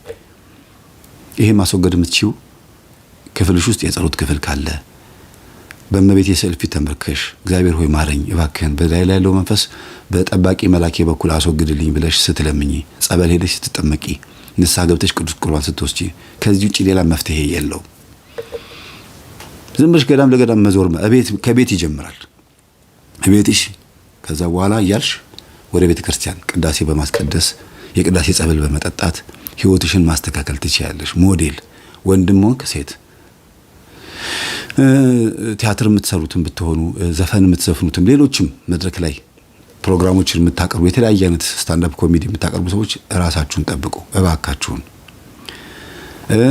እንዲሁም ተመልካች የሆናችሁ ሰዎች የተለያየ ቦታ በምትሄዱበት ሰዓት አይናችሁን ቅባ ቅዱስ ተቀብታችሁ ውጡ። ብዙ አይነት ኮተት አለ፣ በጣም ብዙ አይነት ኮተት አለና እንደው የተለያዩ አይነት ሰዎች ባህሪ መቋቋም ስለከበደኝና ትንሽ እንዳይቀየሙ እንዳይቆጡ ብዬ ስለማስብ ነው እንጂ ሆን ብለው ለማዋረስ የሚሄዱ ሰዎች አሉ። ግልጽ አድርጌ መናገር ስለማልፈልግ ነው። ማውቃቸው በቅርበት እኔን የሚያቆኝ ማውቃቸውም ሰዎች ስላሉ ነው። ቲያትር ቦታ ላይ ዘፈን ቦታ ላይ የሆነ ብቻ ስብሰባ የሚመራም ሰው ሊሆን ይችላል። ይሄዳሉ፣ አተኩሮ ይመለከቱታል፣ ያደነቃቀፉበታል። በአይናቸው መብራት የሚያቃጥሉ አምፖል የሚያቃጥሉ ሰዎች አሉ እኮ እና ሆን ብለው ለማዋረስ ቡዳ መንፈሳቸውን ልከው ችግር ለመፍጠር የሚሞክሩ ሰዎች አሉ። አተኩሮ በማየት ብቻ አይደለም ያን ሰው የሚሰራውን ስራ በመስራት ቀጥታ ከዛ ሰው ጋር ለመዋሃድ የሚሞክሩ ሰዎች አሉ። አይናች ልክ በቃ ይሄንን እቃ ስትገዙ ያም ሰው ያን እቃ ይገዛል፣ ያንን ስታረጉ ያን ያደርጋል። የምታረጉትን በማድረግ የቡዳውን መንፈስ ሟርት አድርጎ በእናንተ መስመር ብቻ እየሄደ ሰላቢ ለመሆን የሚሞክርም ሰው አለ። ይሄ የቡዳ መንፈስ ሆኖ ሟርት ሰላቢ ሲሆን ነው። ስለ መንፈስ እያወራሁ አይደለም ያለው፣ ስለ ተያዛችሁበት ችግር ነው ማወራው። የተያዛችሁበት ችግር የሚፈታው ደግሞ በምን እንደሆነ ከትምህርቱ መማር ትችላላችሁ። እግዚአብሔርን ስንቀርብና አንድና አንድ ብቻ ነው በቃ፣ ሌላ ምንም የለው። መንፈሳዊነት ይብለጥ። ሁሉንም ነገር ነግራችሁ መጨረሻ ላይ ምንድነው የምነግራችሁ? መንፈሳዊነት ይብለጥ። እግዚአብሔር ከሁላችንም ጋር ይሁን። ስለነበረን ሰዓት ሁሉ አምላካችን ስም የተመሰገነ ይሁን። እውነት መጨረሻቸው እንዲያሳምርልን እግዚአብሔር ይፍቀድ። ሰርጋቸውን ያሳመረ፣ ህይወታቸውን የቀየረ፣ ጋብቻቸውን የባረከ መንፈስ ቅዱስ እኛንም ይጎብኘን። እናታችን ቅድስት ድንግል ማርያም ልደታ ከኤችአይቪ ቫይረስ ፈውሳው፣ መልካም ሚስት ሰጥታው፣ ህይወቱን ቀይራው፣ ቤቴን ጥርግልኝ ያላት ልጅ ሙሉ በሙሉ አጠቃላይ ቆሻሻ የተባለውን የነፍስም የስጋም ቆሻሻ ጠርጋ እንድታስወጣለት ፈቃዷን የሰጠች ድንግል ማርያም በእውነት በምትወዳት በልጇ በኩል ይሄንን ተአምር መስራቷ ለኔ በጣም ትልቅ ነገር ነው። እንዲህ የተባረኩ እህቶች አሉ። ከጸበል ቦታ ላይ እንዲህ አይነት ሴት ይገኛል ብላችሁ ታስባላችሁ? ለምን ታመዋል፣ በሽተኞች ናቸው ብላችሁ ነው የምታስቡት? ስንት ትሁታን አሉ። እኔ ልንገራችሁ፣ አንድ ጥቆማ ልስጣችሁ። ደግሞ መምህር ተስፋዬ እንደዚህ ብሎ አለ ብላችሁ ደግሞ በመጥፎ ነገር ተርጉሙት አሉ። እንደፈለጋችሁ በሉት። ጤነኛ ሰው ወይም ጤነኛ ሴት ወይም ጤነኛ ወንድ ማለት ጸበል እየተጠመቀ ያለች መንፈሱ የተያዘላት የጮኸች ሴት ነች ጤነኛ ሴት። ይሄን ታውቃላችሁ? መንፈሱ ተይዞላት እየተጠመቀች ያለች ሴት፣ መንፈሱን ለማስወጣት እየተጋች ያለች ጸበል ቦታ ላይ የምትመላለስ ኦሬዲ ያወቀች የገባት ሴት ነች። እሷ ልጅ ጤነኛ ሴት ማለት በእውነት። ምክንያቱም በየቀኑ ትሰግዳለች፣ ትጸልያለች፣ ንስሐ ገብታለች፣ ትቆርባለች። አውቀዋለች በቃ ባሏ መጥፎም ሆኖ ቢመጣም እንኳን ወይ የሆነ ነገር ቢመጣ ወዶ አይደለም ብላ ትሰግድለታለች፣ ትጸልይለታለች። ከዚህ በላይ ጤነኝነት አለ እንዴ ታዲያ? እና ከእንደዚህ አይነት ቦታ ላይ መጥታ ቤት ተከራይታ ቁጭ ብላ ኪሮሽ ዳንቴል እየሰራች ወጥታ ለተለያዩ መንደር ሰዎችም ለመንገድ ላይ ቁጭ ብላም ተሰራ የነበረች፣ ከዛ በኋላ ግን ህይወቷ ተቀይሮ አሁን ትልቅ ፕሮግራሞችን የምታካሄድ ትልልቅ ስራዎችን የእሱንም ድርጅት ሁሉ የምትሰራ እስከ መሆን ድረስ በቅታለችና እግዚአብሔር ሲመርጥ እግዚአብሔር ሲያነሳ ትዕግስትንም አይቶ ጭምር ነው። ጸባይንም ብቻ ሳይሆን ትዕግስትንም ያያል። ያልፋል፣ እስኪያልፍ ያልፋል ይባላል። ፍሬውን የሚያይ ሰው ደግሞ የሚታገስ ነው። ጸጥ ብሎ የሚጠብቅ ሰው እግዚአብሔርን የሚጠብቅ። ዳንቴል እየሰራች ገጠመኝ ቁጭ ብላ ታዳምጣለች። ሬዲዮም አዳምጡ ስል ትሰማለች። ሬዲዮ ታዳምጣለች። መንፈሳዊ ትምህርት ታዳምጣለች። ወቅታዊ ሁኔታ ዜናዎቹን፣ ጦርነቱን፣ ምኑ ትሰማለች። አጠገቧ ሬዲዮች አሉ። እዚህ ጋር ደግሞ ገጠመኝ ትሰማለች። ሌሎች መናፍስቶች የሚሰሩትን ስራ፣ የሌሎች ሰባኪያን ሁሉን ታይና መጨረሻ ላይ ለጸሎት ስትንበረከክ አቤቱ ጌታ ሆይ ኢትዮጵያን ጠብቃት። ደስ አይልም? ለምን ኢትዮጵያ ምን ላይ እንደሆነች በዜና እየሰማች ነው። ወይም ደግሞ አጠቃላይ ያለው ወጣቱ ህዝብ ምን ነባራዊ ሁኔታ ላይ እንዳለ ትሰማለች። ዘፈን ሲሆን ታሳልፈዋለች ወይ ድምጹን ትቀንሰዋለች። ስናገር የሰማችሁን በሙሉ በተግባር ነው የምትፈጽመው። እና ውጤታማ መሆን የሚቻለው እንደዚህ ሲኮን ነው። የዋህና ሞኝ ስንሆን ነው ውጤታማ ምን ሆነው። በማን ፊት? በእግዚአብሔር ፊት። ቅን፣ የዋህ፣ ታራቂ፣ ቸር የመንፈስ ፍሬ የሚባሉት በጎነት፣ ቅንነት፣ ቸርነት፣ የዋህነት የሚባሉትን ገንዘብ አድርጎ የያዘ ሰው የስጋን ስራ ገላትያ ምዕራፍ 5 ቁጥር 20 ላይ የተጻፉትን የስጋን ስራ ዘፋኝነት የሚለውንም ጨምሮ መንቀሳቀስ ይቻላልና የዚህች ሙሽራ የመጀመሪያ ሚዜዋ ማን ትመስላችኋለች? ዘፋኟ፣ ሴቷ ዘፋኝ ማለት ነውና እግዚአብሔር ከዚህም ሰባስቧቸው አሁን አንድ ማህበር አድርጓቸዋል። የልደታ ማህበር ተመስርቷል። በቃ ይሄ ነው። እኔም የማህበሩ አባል ሆኛለሁ። ማለቴ ማህበር የለኝም ነበር ማለቴ ሳይሆን አንዱ አባል እንደሆን ተፈቅዶልኛል። ብሄድ ልክ እንደ አባል ነው የምቆጠረው። ባልተመቸኝ ጊዜ አልሄድም፣ በተመቸኝ ጊዜ ሄዳለሁ። ሁላችሁም በየቤታችሁ ይሄን ትምህርት የምታዳምጡ በሙሉ ማህበር ካላችሁ የሁሉም ታቦት ማህበርተኛ ነኝ። አስገቡኝ፣ ስሜን መዝግቡት። ስመጣ አንድ ቀን ስሜን ማግኘት እፈልጋለሁ። ስለነበረን ሰዓት ሁሉ አምላካችን ስም የተመሰገነ ይሁን። በድጋሚ ሰላም ሁኑ፣ ሰላም ቆዩ። ውዳሴ ተሰማ በሰማይም በምድርም፣ ውዳሴ ተሰማ በሰማይም በምድርም፣ ቃሉ ምግብ ሆነ አጥንት የሚያለመልም፣ ቃሉ ምግብ ሆነ አጥንት የሚያለመልም። ውዳሴ ተሰማ በሰማይም በምድርም፣ ውዳሴ ተሰማ በሰማይም በምድርም፣ ቃሉ ምግብ ሆነ አጥንት የሚያለመልም፣ ቃሉ ምግብ ሆነ አጥንት የሚያለመልም።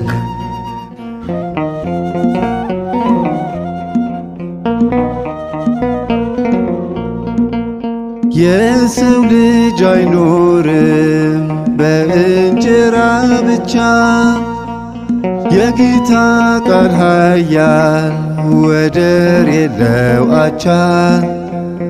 ከፈቃዳችን ፊት አስቀድመን ቃሉን ተምረን አወቅን፣ አምነን እንጸድቃለን፣ አምነን እንጸድቃለን። ውዳሴ ተሰማ በሰማይም በምድርም፣ ውዳሴ ተሰማ በሰማይም በምድርም፣ ቃሉ ምግብ ሆነ አጥንት የሚያለመልም፣ ቃሉ ምግብ ሆነ አጥንት የሚያለመልም።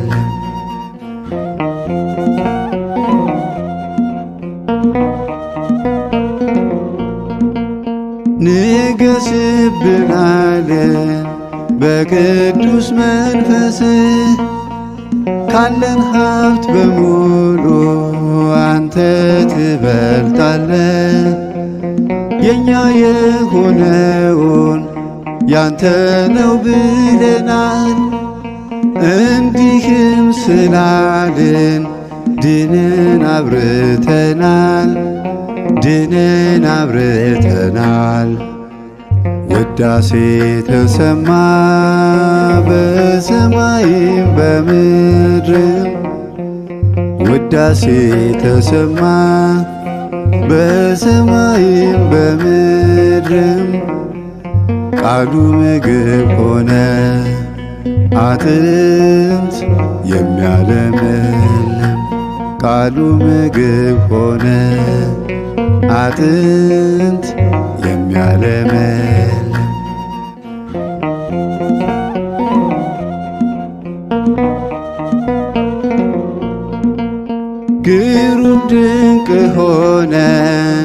ተፈጥረን ዘመርን አንተ ከፊት ሆነ ከመነጠቅ ዳንን የጭንጫ ላይ ዘሮች ከመሆን ተርፈናል ጌታ ባንተ ፍቃድ ስምህን ወስደናል ስምህን ወስደናል ውዳሴ ተሰማ በሰማይም በምድርም ውዳሴ ተሰማ በሰማይም በምድርም ቃሉ ምግብ ሆነ አጥንት የሚያለመልም ቃሉ ምግብ ሆነ አጥንት የሚያለመልም